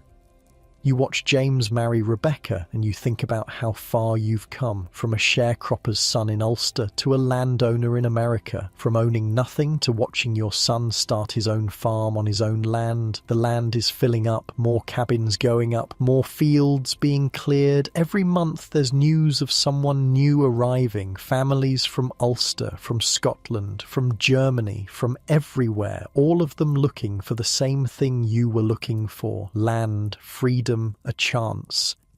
The deerskin trade is booming. Every fall, traders come through buying hides. You're bringing in 20-30 skins a year. That's $30, real money. You use it to buy a pig, some chickens, better tools, slowly accumulating the stuff you need. John Anderson stops by regularly. His farm is doing well. His boys are grown, starting their own places. The community is expanding, growing, becoming something real. "Remember when we first got here?" John says. "You're sitting outside your cabin, smoking pipes. Thought we'd die that first winter. Nearly did. And now look, cabins everywhere, farms, families. We built this." He waves his pipe at the valley. "Us and people like us. We built this." He's right. The valley is dotted with homesteads now, smoke from dozens of chimneys, fields carved from forests, roads connecting it all, a church that serves the whole area, a school where Annie sometimes teaches the younger kids to read. This is civilization being built.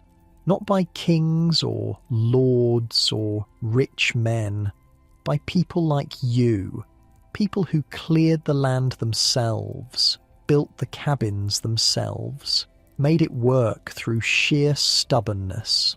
"Think we'll ever go back?" John asks. "To Ulster?" "God, no. You?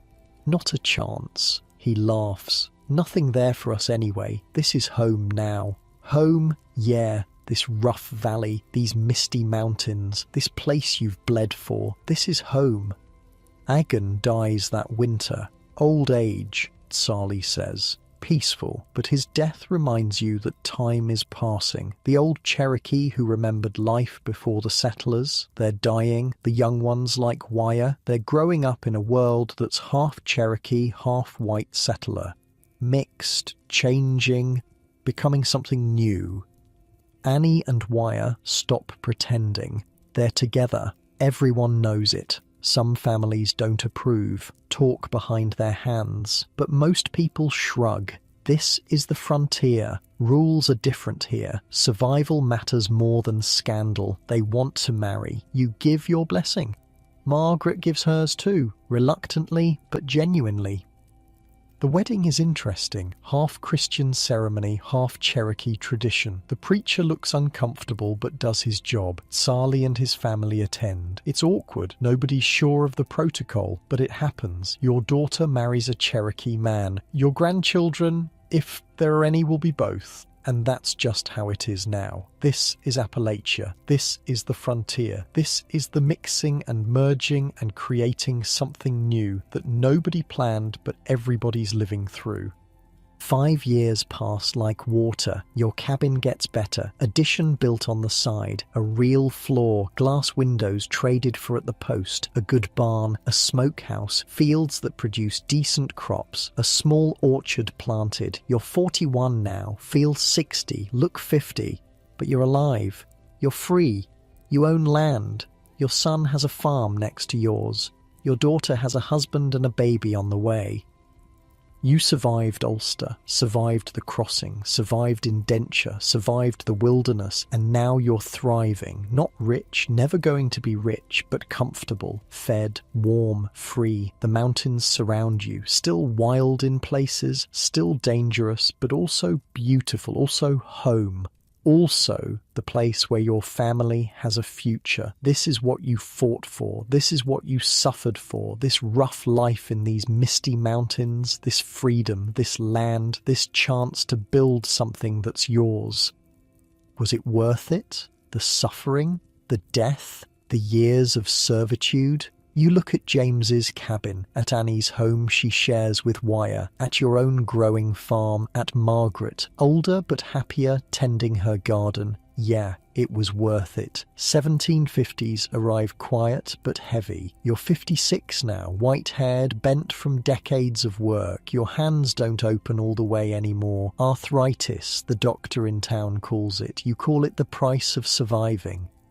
But you're still here, still working. James runs most of your farm now while managing his own. He's got 4 kids, your grandchildren. They call you Papaw in that mountain drawl that's developed out here. Not quite Irish, not quite English, something new. Annie's got 3 children with Wire. Beautiful kids, dark hair, eyes that could be either Cherokee or Scots-Irish depending on the light. They speak both languages, move between both worlds. It works most of the time. The valley's full now, maybe 300 families. The settlement's a proper town, called Lexington after some lord in England nobody here has ever met. Got a courthouse, a jail, multiple churches because apparently Presbyterians and Baptists and Methodists can't worship in the same building even though they're reading the same book. There's a gathering place in the harsh spring of 1716. Scots Irish tenants worked for market days. Every Saturday, families come in from their homesteads, trade goods, swap news, argue politics. You go most Saturdays, not to trade much. You're past the age of needing to hustle for every penny, but to see people, hear what's happening. Remember that you're not alone out here. Rebecca finds you at the market. She's older now, got grey in her hair, but still sharp, still capable. Papa Eamon, she calls you. Never just Eamon, always Papa. Did you hear? The Hendersons are leaving. Leaving? Where? Further west, Kentucky. They say there's good land opening up past the Cumberland Gap. Kentucky. Everyone's talking about Kentucky now. A hunter named Daniel Boone came through last year, told stories about a paradise beyond the mountains, endless forests, herds of buffalo so large they take an hour to pass, land so rich you can grow anything. Sounds like the same promises that brought you to Ulster, the same promises that brought you to Virginia, but people believe him. Dozens of families have already gone, more planning to go. You thinking about going? You ask Rebecca. She laughs. Me? God, no. James, neither. We're settled here. But the young ones, they're restless. Your grandson, William, he talks about Kentucky like it's heaven. William, James's oldest boy. 15, strong, fearless, stupid in the way 15-year-old boys are always stupid. Yeah, you can see him going west, chasing the same dream you chased. The dream never dies, just moves further west. Let him go, you say. Can't hold young men down. They need to find their own way. Spoken like someone who dragged his family across an ocean. She's not wrong. The market is busy. Farmers selling corn, wheat, vegetables, women selling preserved goods, jams, pickles, dried fruit. A blacksmith set up a stall taking orders for tools. Someone selling whiskey? Not legal whiskey, the mountain kind, the kind you don't pay taxes on because screw taxes. That's become a thing. Whiskey. Every farm's got a still hidden somewhere. You make it from your corn. It's worth more than selling the corn itself. A gallon of whiskey trades for more than a bushel of corn. Simple economics. The British keep trying to tax it, keep sending agents around to find the stills. Nobody cooperates. This is mountain country now. Appalachian country. People here don't take kindly to outsiders telling them what they can and cannot do with their own corn. You see Tsali across the market. He's old now too, grey-haired, walks with a limp from an old hunting injury, but still comes to trade. The Cherokee and the settlers have an uneasy peace. Lots of intermarriage now, lots of trade, but also lots of tension. The British keep pushing treaties, keep buying Cherokee land, keep moving the boundary line west. Each time they promise it's the last time, each time they're lying. Tsali knows it, you know it, everyone knows it. Your people take and take, Tsali says when you walk over, not angry, just tired. Soon there will be nothing left to take. I'm sorry. You are one man. Sorry does not stop a river. He gestures at the market, at the town, at everything. My grandchildren, they live like white men now, farm like white men, speak English, go to your churches. This is how we survive. We become you. There's pain in his voice, the pain of watching a culture die, of knowing his grandchildren won't live like he lived, won't know what he knows. The old ways are disappearing, being traded for axes and ploughs and whiskey. You don't know what to say. There's nothing to say. History is rolling forward like a boulder down a mountain, and all any of you can do is try not to get crushed. Come, Tsali says. Let us drink and pretend we are young men. You drink. Some settlers shine. Burns going down. Warms the belly. Makes the world fuzzy at the edges. You talk about hunting. About old times. About the first time you met when you were both young and dumb and thought you understood the world. You understand it less now than you did then. Age doesn't bring wisdom. Just more questions. The town's growing political, people arguing constantly about the British, about the Crown, about taxes and laws and rights. There's talk of rebellion, serious talk. Some folks in Boston threw tea in the harbour. British soldiers shot people in the streets. Things are heating up. Most people in the valley don't care much about politics. They care about crops, about survival, about not dying. But the young ones, they care. They're angry. They see the British as just another landlord, another master, another person trying to control them. "We didn't cross mountains to bow to kings," one young man shouts at a gathering. He's maybe 20, red-faced, passionate. "This is our land. We built it. We bled for it. And we'll be damned if we let them tax it." People cheer. You just sit there. You've heard this speech before. Different words, same sentiment. People always want to be free, always willing to fight for it. Question is whether they're willing to pay the price. The price is always higher than you think. James comes to you one evening. "There's going to be war," he says. "Everyone knows it. The question is what we do about it. We survive it," you say. Like we survive everything. "I'm thinking of joining the militia when the fighting starts," Your stomach drops. You've got a family, 4 children, a farm. And if the British win, if they crush the rebellion, you think they'll let us keep any of this? They'll take it back, tax it, control it. We'll be tenants again, just like Ulster. He's right. You hate that he's right, but he is. If the Crown wins, people like you, people on the frontier, you'll be the first ones punished, the first ones brought to heel. Do what you need to do, you tell him, but come back. Your children need a father. I plan to. Plans don't mean much when bullets are flying, but you don't say that. 1775, the shooting starts up north, Lexington and Concord. Nobody here cares much about Massachusetts. That's 1,000 miles away. Different world, but it matters because now it's real. Now there's actual war. The valley splits. Some folks are loyal to the Crown. They've got investments back east, connections to British merchants. They want order, stability. They're not willing to risk everything on rebellion. Most folks, though, they're for independence, for telling the British to go to hell. These are people who left everything to come here, who built farms from wilderness, who've survived things that would kill softer men. They're not interested in bowing to anyone. The split tears families apart. Neighbours who've helped each other for decades suddenly won't speak. There are fights in the tavern. A few people get run out of town. Wyer's in an impossible position. He's married to your daughter, father to your grandchildren, but he's Cherokee.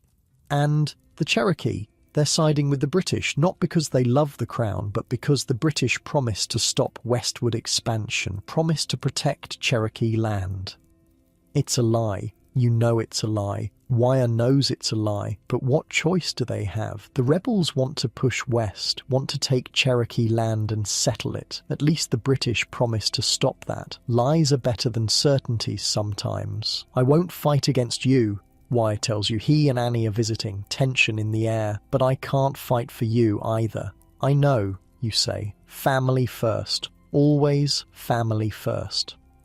He nods, relieved. Annie holds his hand. She's torn between her people and his people, between her father and her husband. There's no good choice here. James joins the militia. So do both of John Anderson's boys. Half the young men in the valley sign up. They're not going north to fight, not yet, but they're training, drilling, getting ready.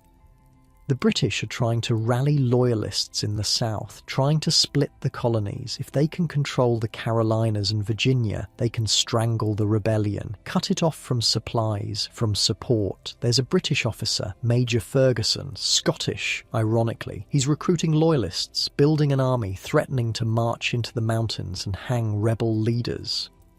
The mountain men don't take kindly to threats. Someone threatens you, you don't run, you don't negotiate, you gather your neighbours, grab your rifles, and you make it very clear that threatening mountain people is a bad idea. September 1780. Word comes down. Ferguson's camped at a place called Kings Mountain, just over the border in South Carolina. He's got about 1,000 men, all loyalists, all armed. The call goes out. Every able-bodied man who can shoot and ride needs to gather. They're going to Kings Mountain. They're going to teach Ferguson what happens when you threaten Appalachian folk. James comes by before he leaves. I'll be back in a week, he says. Confident, young, stupid. You better be, you tell him. You want to say more, want to tell him to stay, to let someone else fight this war. But you can't. He's a man. He's made his choice. All you can do is let him go.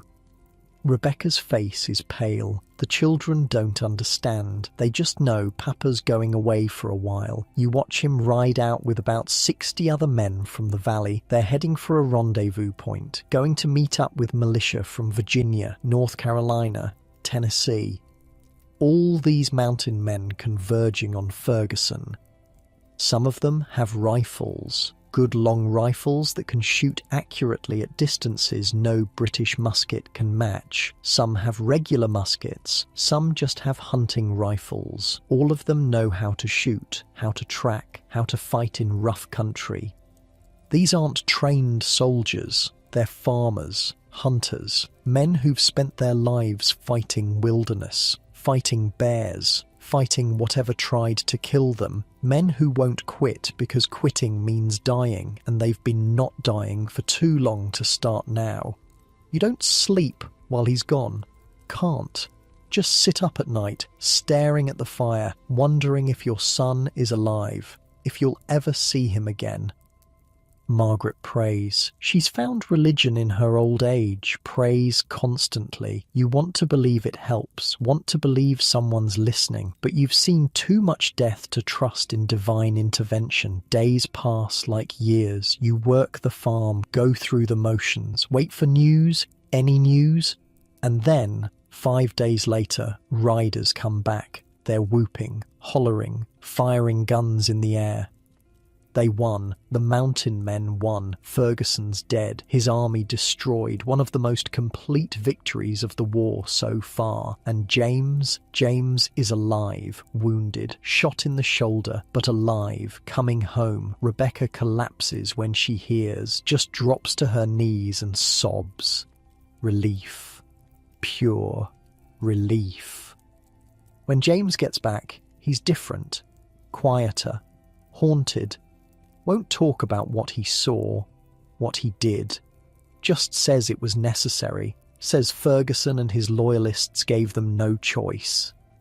You've seen that look before, in men who've killed, who've seen friends die, who've crossed a line they can't uncross. War does that, changes you, marks you, but he's home, he's alive, that's what matters. The wound heals, the nightmares probably don't, but you don't ask.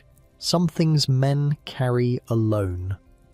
The war continues for another year, but after King's Mountain, the British can't hold the south, can't rally enough loyalists. The mountain men broke their strategy. One battle, one victory, changed everything. You didn't fight, too old, but your son did, your neighbours did, the men you've known for decades. Some came back, some didn't, that's the price. The Hendersons lost their oldest boy. John Anderson lost his nephew. 3 other families lost sons. You go to the funerals, listen to the prayers, watch the families grieve. Know how lucky you are that it wasn't your son in that grave, but could have been. So easily could have been. That's what you think about at night. How close you came to losing everything again.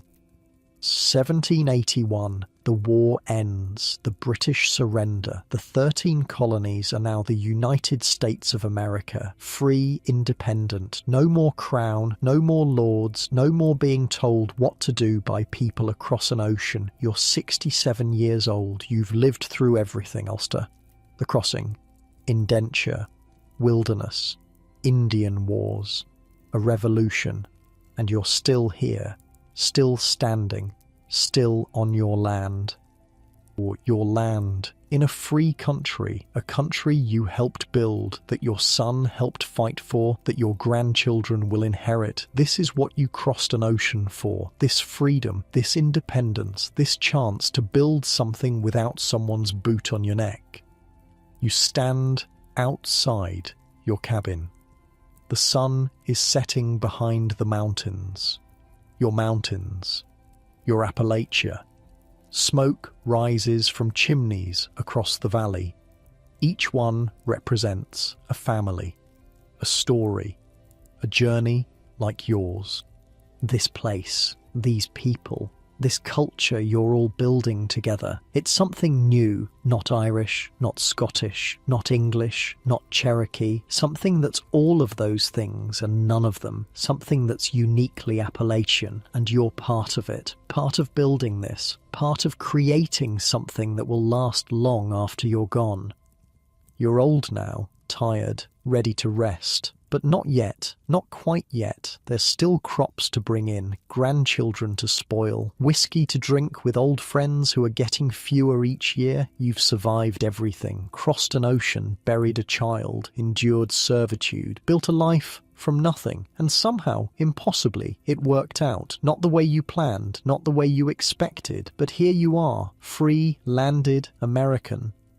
The mountains are turning gold and red, fall colours. beautiful, like they're on fire, like they're celebrating with you, celebrating survival, celebrating freedom, celebrating the stubborn refusal of Appalachian people to be broken. You smile. First time in a while, a real smile, because against all odds you made it. You actually made it. 1785, you're 71.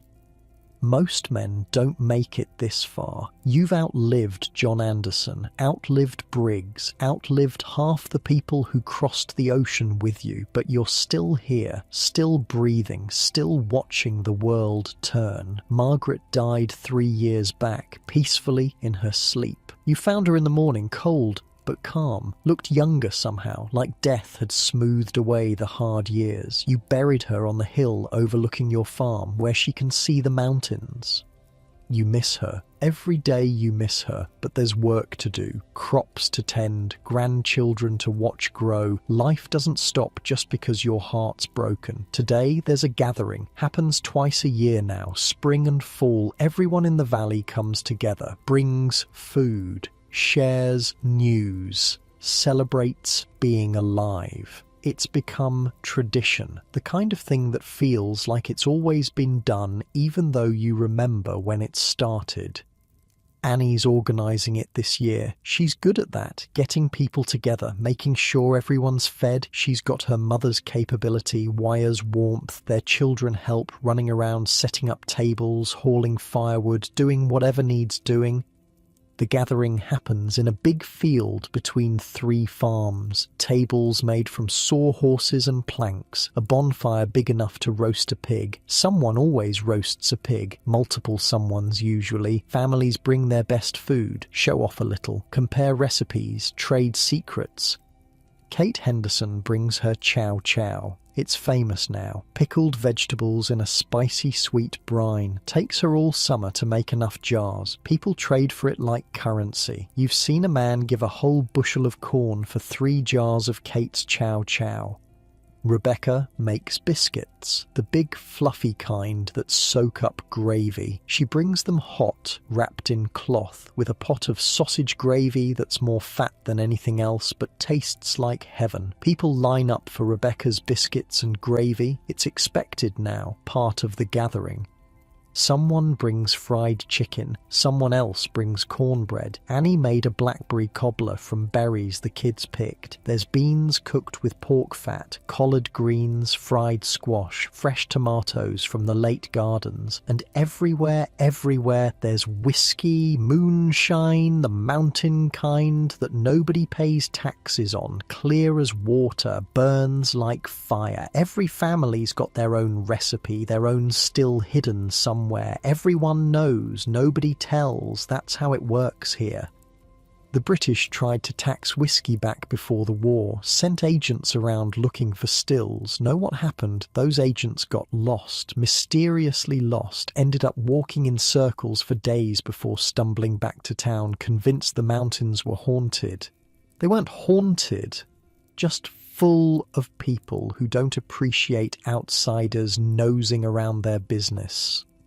The new government, the American government, they're trying to tax whiskey too, learning the same lesson. You can't tax what you can't find, and you can't find stills in these mountains unless someone wants you to, which nobody does. Papa Eamon, your grandson William, runs up. He's 20 now. Tall like his father, got Rebecca's smile. Come sit, they're about to start the music. The music, that's the heart of it, the soul of these gatherings. Someone brought a fiddle from Scotland generations ago. Someone else brought one from Ireland. Now there's maybe a dozen fiddles in the valley. They come out at every gathering. The playing starts slow. 1 fiddle, 1 player. Old tune from the Highlands. You recognise it from your grandfather's stories. It's changed though. Picked up new notes, new rhythms, American influences, Cherokee influences, something that's both old and new. Then another fiddle joins, then another. 3 fiddles playing together, weaving in and out. The sound is alive. Makes your foot tap even though you're too old and tired to dance. But the young ones aren't too old. They're dancing. This style they've developed out here, part Irish step dance, part something new. They call it buck dancing, flat-footed, percussive, using their feet like drums. The sound echoes off the mountains. James's daughter Mary is dancing. She's 15, light on her feet, her braid flying as she spins. The older women clap the rhythm. The men stomp. Everyone's part of the music. Everyone's part of the celebration. This is Appalachian music. That's what they're calling it now. Mountain music. It's not quite Irish, not quite Scottish, not quite anything from the old country. It's something that grew here in these mountains, from these people, a mix of everything they brought with them and everything they learned here. The fiddlers play faster, the dancers move faster, the crowd's clapping harder, energy building, joy, pure joy. These are people who work themselves to death 6 days a week, but on gathering days, they celebrate. They remember why they work so hard. For this, for community, for family, for moments like this. You're sitting with the other old-timers, the ones who remember crossing the ocean, the ones who remember when this valley was empty forest. There's not many of you left now, maybe 6, 7 if you count old Tom, who's mostly deaf and may or may not know where he is. Remember when we first got here, William Morrison says. He came over in 1720, different ship, same story.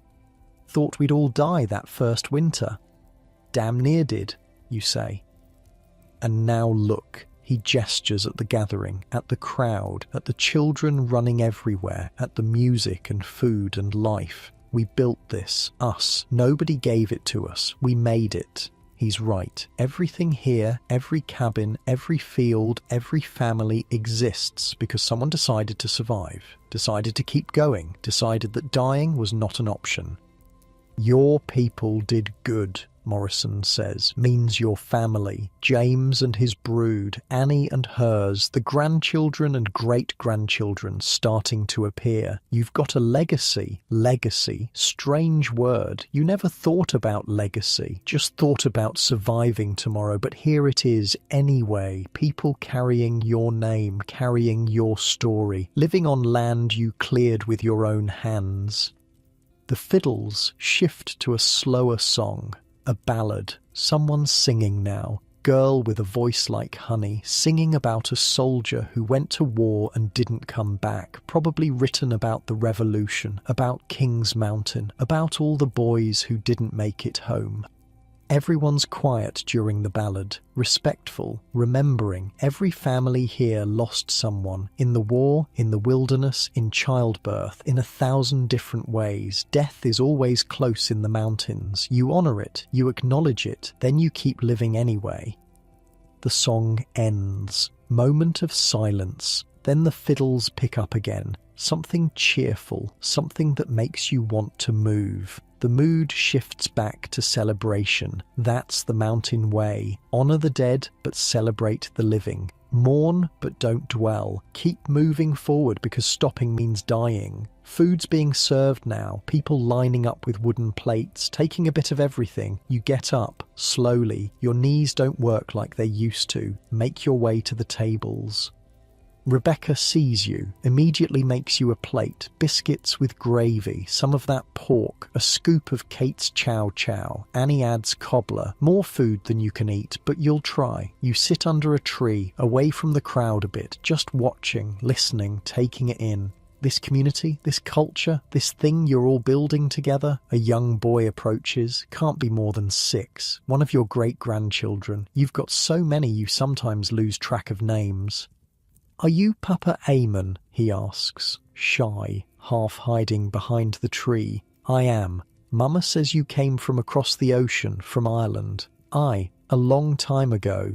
What was it like? The ocean? You think about how to answer that. How do you explain crossing the Atlantic to a child who's never seen water bigger than a creek? How do you describe 52 days in the dark, watching your baby die? It was hard, you say. Simple truth. But I made it, and that's how you're here now. He thinks about that. I'm glad you made it. Me too, boy. Me too. He runs off. back to the other children, back to games and laughter and a childhood that's easier than yours was. That's the point. That's why you did it. So they could have easier, so they could have better. The sun's setting, the bonfire's growing, someone's brought out more whiskey, the singing's getting louder, the laughter's getting rougher. This is the part of the evening where the old folks start heading home and the young ones get wild. James finds you. You want me to walk you home? I'm not dead yet, I can walk. He smiles. I know, but I'll walk you anyway.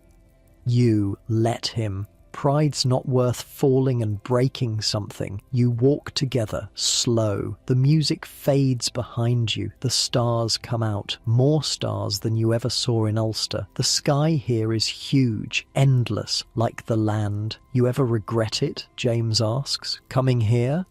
Regret what? The ocean, the indenture, nearly dying 100 different times. All of it. You think about that. Really think. No, you say.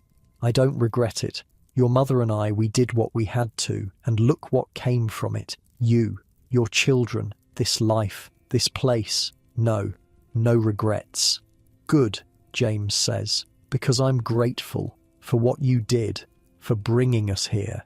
You stop walking. Look at him, your son, grown, grey in his own beard now, strong, capable, free.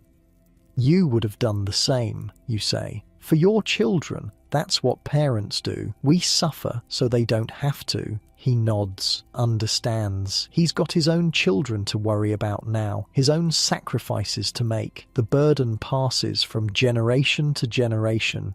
That's how it works. You reach your cabin, your small cabin that's been home for 58 years. James makes sure you're inside. Fires is still going. Everything's warm, safe. I'll check on you tomorrow, he says. I'll be here. He leaves. You sit by the fire, alone but not lonely. You can still hear the music faintly, still hear the celebration, your people, your community, your Appalachia. You think about Ulster, about that cold cottage with the leaking thatch, about Crawford and his horse and his endless demands, about never having enough, about always being afraid. Then you think about here, about this cabin you built, this land you own, this family you raised, this community you helped create, about the freedom to make whiskey without some lord taking a cut, about the freedom to hunt without asking permission, about the freedom to just be. The cabin's walls tell stories if you know how to read them. There's a quilt hanging over your bed. Annie made it. Every piece of fabric has a story. That blue square came from a shirt James wore as a boy. The red one was Margaret's dress. The green was from a trader who passed through in 1740. Each piece a memory, each stitch a connection. That's how it works here now. Women make quilts that tell stories, pass them down. Each pattern has meaning. Star patterns for guidance, log cabin patterns for home, wedding ring patterns for love. The quilts aren't just blankets. They're history, they're family, they're art. Annie taught her daughters to quilt. They're teaching their daughters. The skill passes down. The stories pass down. Nothing's wasted in the mountains. You use every scrap, turn it into something beautiful, something lasting. Same with the food. Nothing fancy, but it's good. Honest. Rebecca's biscuits and gravy started as making do with what you had. Flour, lard, milk from the cow, sausage from the pig you butchered. Not rich people food, working people food, but done right, done with care. It's better than anything you ate in Ulster. Kate's chow chow came from necessity too. You grow too many vegetables, they'll rot, so you pickle them, but Kate figured out how to make it special, sweet and sour and spicy. Now it's tradition, now it's expected, now it's part of who these people are.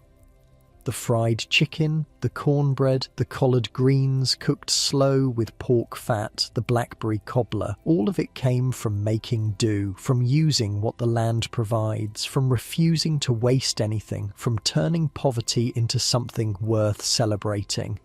And the moonshine, The shine that ain't taxed, because if you have to pay taxes on it, it ain't shine. That's become a point of pride, a middle finger to authority. These people crossed an ocean to escape lords and landlords and kings. They're not about to let some government tell them what they can do with their own corn on their own land.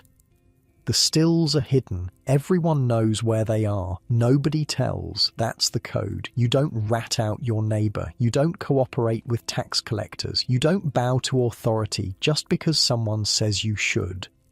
That attitude, that suspicion of outsiders and authority, it runs deep here, earned deep. These are people who were promised freedom and given servitude, who were told the land was theirs and then taxed on it, who fought a war to be free, and now the new government wants to control them, same as the old one.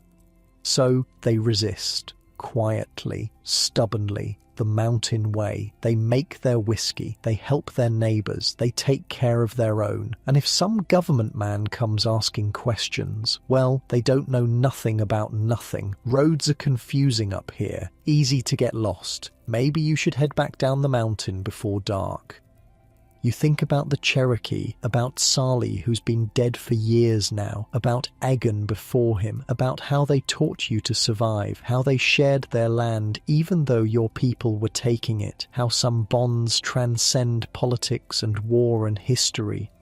Wyer's still around, old like you. His and Annie's children are grown. Their grandchildren are fully mixed. Look Cherokee or look white, depending on which features they inherited. Speak both languages. Know both worlds. They're something new, something that couldn't exist anywhere but here. The mixing happened everywhere. Traders married Cherokee women. Cherokee men married settler women, Scots, Irish and German and English and Cherokee and sometimes African, freed or escaped, all mixing together in these mountains where old rules don't hold and new ones are still being written. Your great-granddaughter has a Cherokee name and a Scottish name, uses whichever fits the situation. That's the mountain way too. Practical, adaptable, use what works, ignore what doesn't.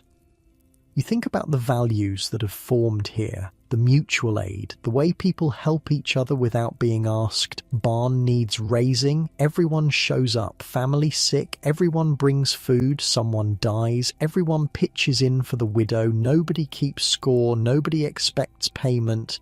You help because that's what you do, because next time it might be you who needs help. Family comes first. Always family first. But family's bigger than blood here. It's your neighbours, your community, the people who've survived alongside you, who've bled the same dirt, who've buried their dead in the same mountains. That's family too. You think about the attitude, the no-nonsense, pragmatic, suspicious of authority attitude that defines these people. They're not rude, not unfriendly, but they're direct, honest. They say what they mean, they don't suffer fools, they don't bow to titles or positions. A man is measured by his work, by his word, by whether he shows up when his neighbours need him. That attitude came from Ulster, from Scotland, from Ireland, from the Gaelic ancestors who fought their own wars against English lords, who resisted, who refused to be broken. You brought it with you, nurtured it, passed it down, and it flourished here where the mountains protect you and the distance keeps authority at bay. The culture that's formed here in these mountains, it's something special, something that will last. You can feel it. The music will keep playing, the food will keep cooking, the whiskey will keep flowing, the quilts will keep telling stories, the values will keep passing down. This is Appalachia, not Ireland, not Scotland, not England, not Cherokee. Something new, something that took pieces from everywhere and made something uniquely its own. Something hard-scrabble and beautiful, something tough and tender, something that understands suffering but celebrates joy. Something that works itself to death 6 days a week and dances like hell on the 7th. You're old, you're tired, you won't see many more gatherings, maybe one more spring, maybe not, but that's all right. You've lived, really lived, not just survived. You've seen your children thrive, your grandchildren grow, your great-grandchildren born. You've put down roots so deep they'll last generations. The mountains outside your door stand eternal. They were here before you. They'll be here after. But you were here too. You mattered. Your story matters. Your struggle matters because it led to this, to life, to family, to freedom. You close your eyes, the fire crackles. Somewhere in the distance a fiddle plays, someone's laughing, someone's singing, the sound of Appalachia, the sound of home. You smile, content, at peace. You made it. Against all odds, through every hardship, past every obstacle that tried to kill you, you made it. And now you can rest. Finally rest. Knowing your people will carry on. Knowing the story continues. Knowing that what you built will last. The music plays on. The mountains stand watch. And you, old and tired but satisfied, drift into the warm darkness. Safe, free, home. Eamon died in his sleep that winter, 1786, 72 years old. They buried him next to Margaret on the hill overlooking the valley, where he could see the mountains forever. James carved the headstone himself, just the basics, name, dates, and one line. He crossed an ocean so we could be free. That's the truth of it. Simple, direct, the mountain way. But the story doesn't end there. Stories like this never really end. They just keep going, keep moving forward through the people who come after. James lived another 30 years, died at 70. His children lived, their children lived. The family tree spread across Appalachia like roots in good soil. Some stayed in the Shenandoah Valley, some went to Kentucky like they always talked about. Some pushed into Tennessee, North Carolina, Georgia. Everywhere the Scots-Irish went, they brought that culture with them, that attitude, those values, that music, that food, that stubborn refusal to bow to anyone. Annie and Wyre's line continued too. Their mixed children had children. Those children had children. The Cherokee blood mixed with Scots-Irish blood mixed with German blood mixed with everything else that flowed through these mountains, creating something new, something uniquely Appalachian. The quilts kept getting made, patterns passing down, stories stitched into fabric, women gathering to quilt together, talking, sharing, keeping the tradition alive. Each quilt a piece of history, each pattern a memory, each stitch a connection to the women who came before. The food evolved but stayed rooted. Biscuits and gravy became standard fare. Every family's got their own recipe now. Some use more fat, some add pepper, but the basics stay the same. Flour, fat, milk, sausage, simple, filling, honest.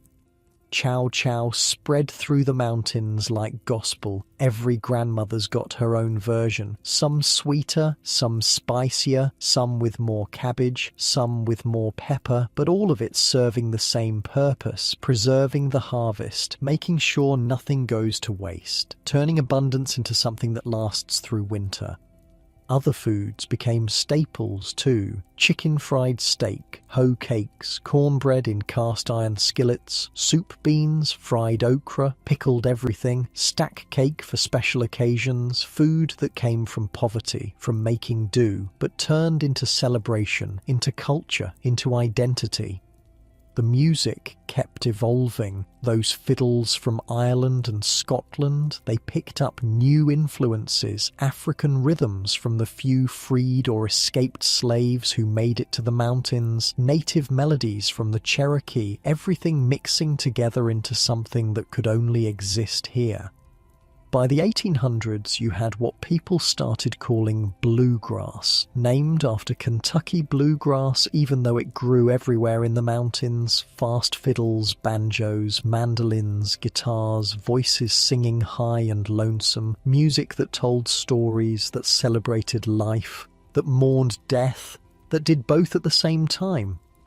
buck dancing kept going too, that flat-footed percussive style, feet drumming out rhythms, body moving, not fancy, not delicate, just honest, just joyful, the kind of dancing that happens after a week of back-breaking work when you need to remember you're alive.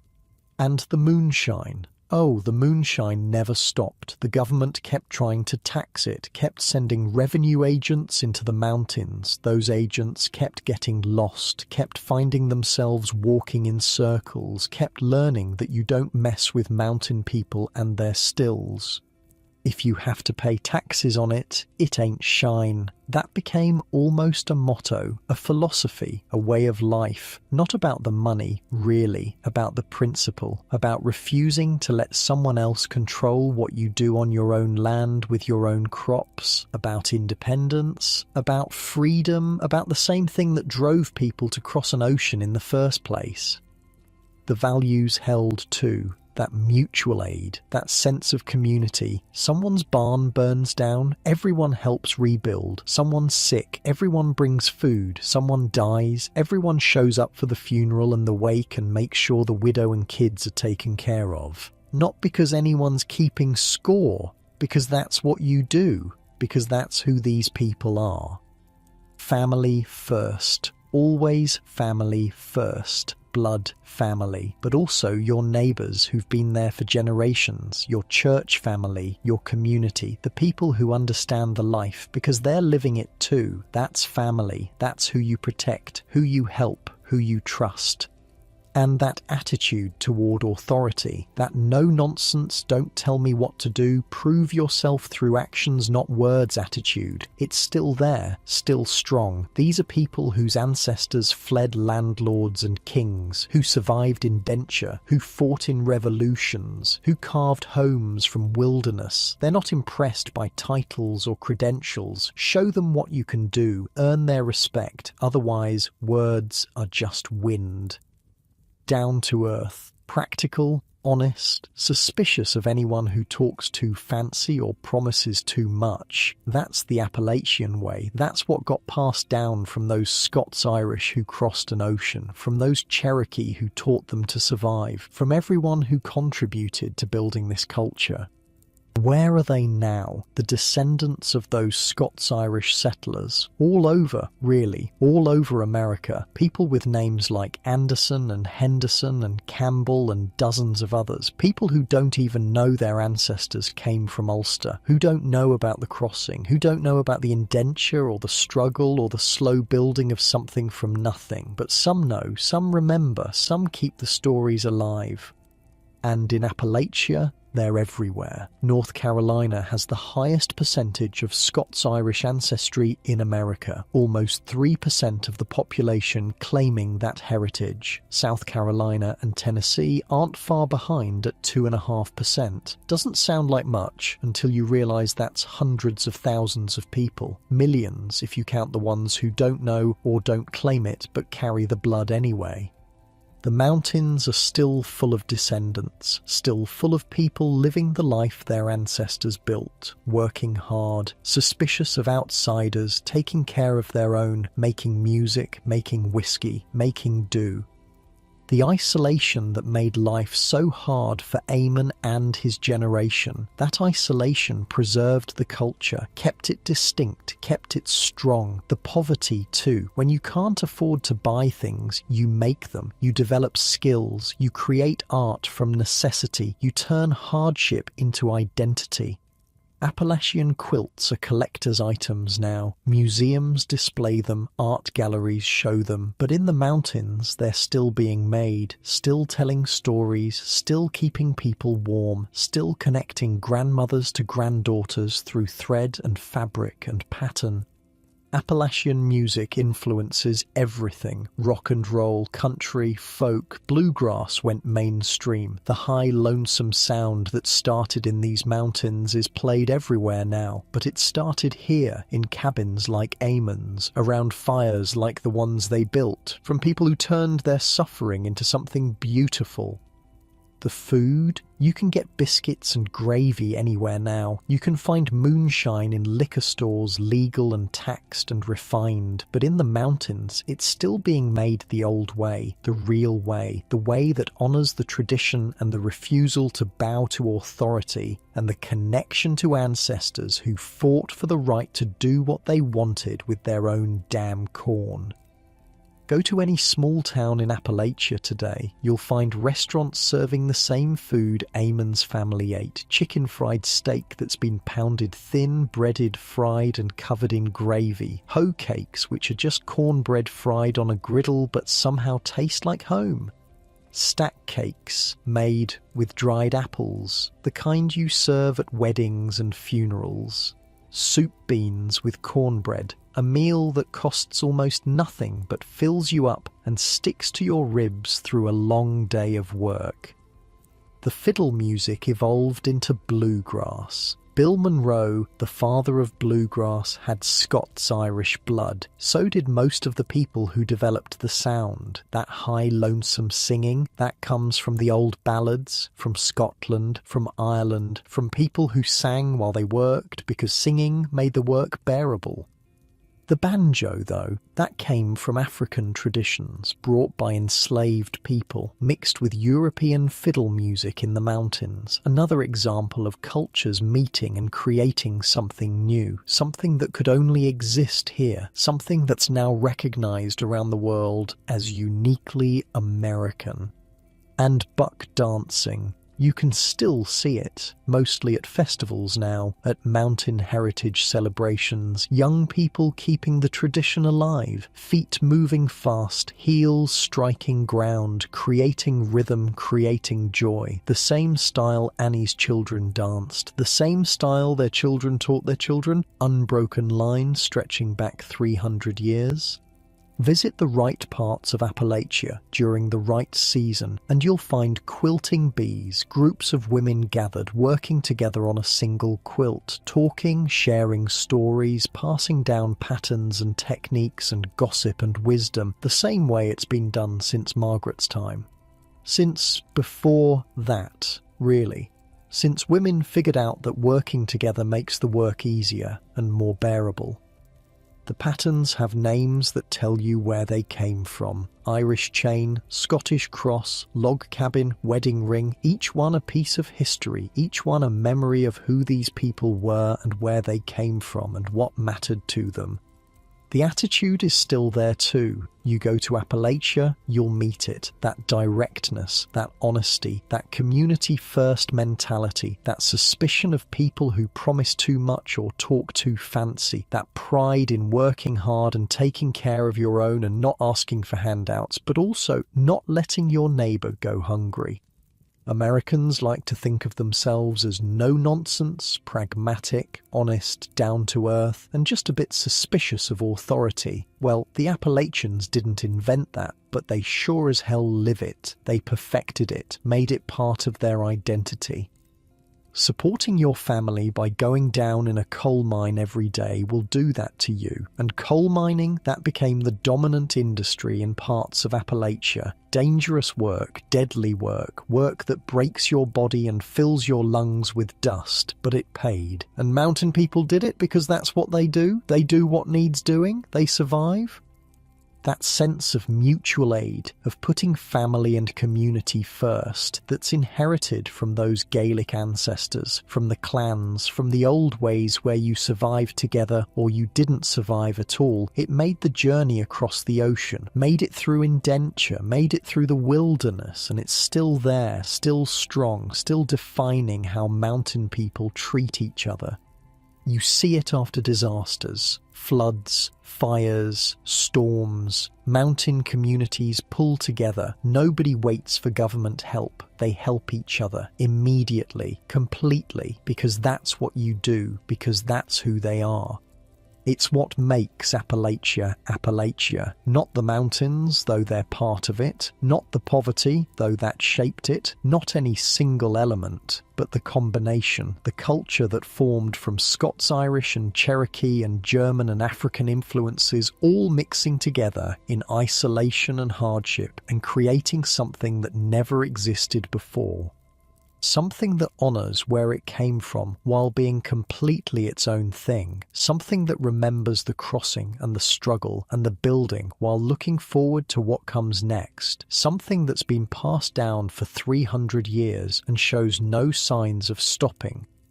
Walk through any small Appalachian town, you'll see names that trace back to Ulster, to Scotland, to the frontier. Campbell, Henderson, Anderson, McDowell, Sevier, Shelby. Names on street signs, on businesses, on gravestones. Names that carry stories if you know how to read them.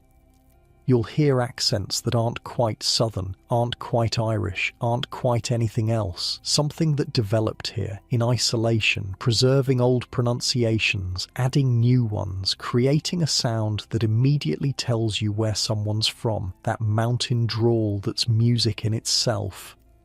You'll see architecture that echoes log cabins, even when it's modern construction. Something about the proportions, the placement, the way buildings sit on the land, like the memory of those first rough structures, is still influencing how people build today. Eamon would barely recognise modern Appalachia. Cars on paved roads, electricity, running water, cell phones, the internet, all the conveniences he couldn't imagine, but he'd recognise the people, he'd recognise the values, he'd recognise the music, the food, the quilts, the attitude, the heart of it. He'd see his great-great-great-great-grandchildren and know they were his, not just in blood, in spirit, in the way they treat their neighbours, in the way they refuse to bow, in the way they work hard and celebrate harder, in the way they remember where they came from while building where they're going. That's the legacy. Not just families, not just names, but a culture, a way of being, a set of values that refuses to die no matter how much the world changes around it. And if you're of Scots-Irish descent, if you've got those names in your family tree, if you can trace your line back to Ulster or the Appalachian frontier, then you're part of this story. You're carrying it forward. You're living the legacy.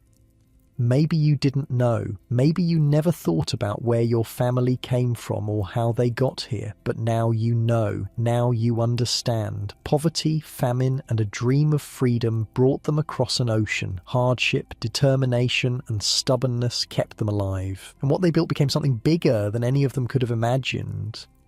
The misty mountains of Appalachia, still there, still beautiful, still home to people who remember, even if they don't know they remember, who carry the story in their bones, who live the values without thinking about it because it's just who they are, who are part of something 300 years in the making and still going strong. That's the story of the Scots-Irish of Appalachia. Eamon's story, your story if you've got the blood, our story really because it's part of what made America what it is. The good parts anyway, the independent parts, the refuse to bow parts, the take care of your own parts, the celebrate life parts. And unlike Eamon, unlike Margaret, unlike everyone who struggled through that journey, you're lying in a comfortable bed right now, warm, safe, fed, with clean water nearby and a roof that doesn't leak and no one threatening to raise your rent or extend your indenture or take what's yours. That comfort, that safety, that freedom, people like Eamon paid for it.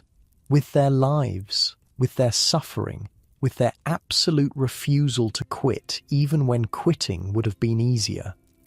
So rest easy, let the mountains watch over you. Even if you're far from mountains, let the story settle in your bones. Let the fiddle music play in your dreams. Let the weight of history be a comfort, not a burden. Because you're here, you made it, your ancestors made it. And tomorrow, like them, you'll wake up and keep going. But for now, just rest, safe and warm and free, the way they dreamed you'd be.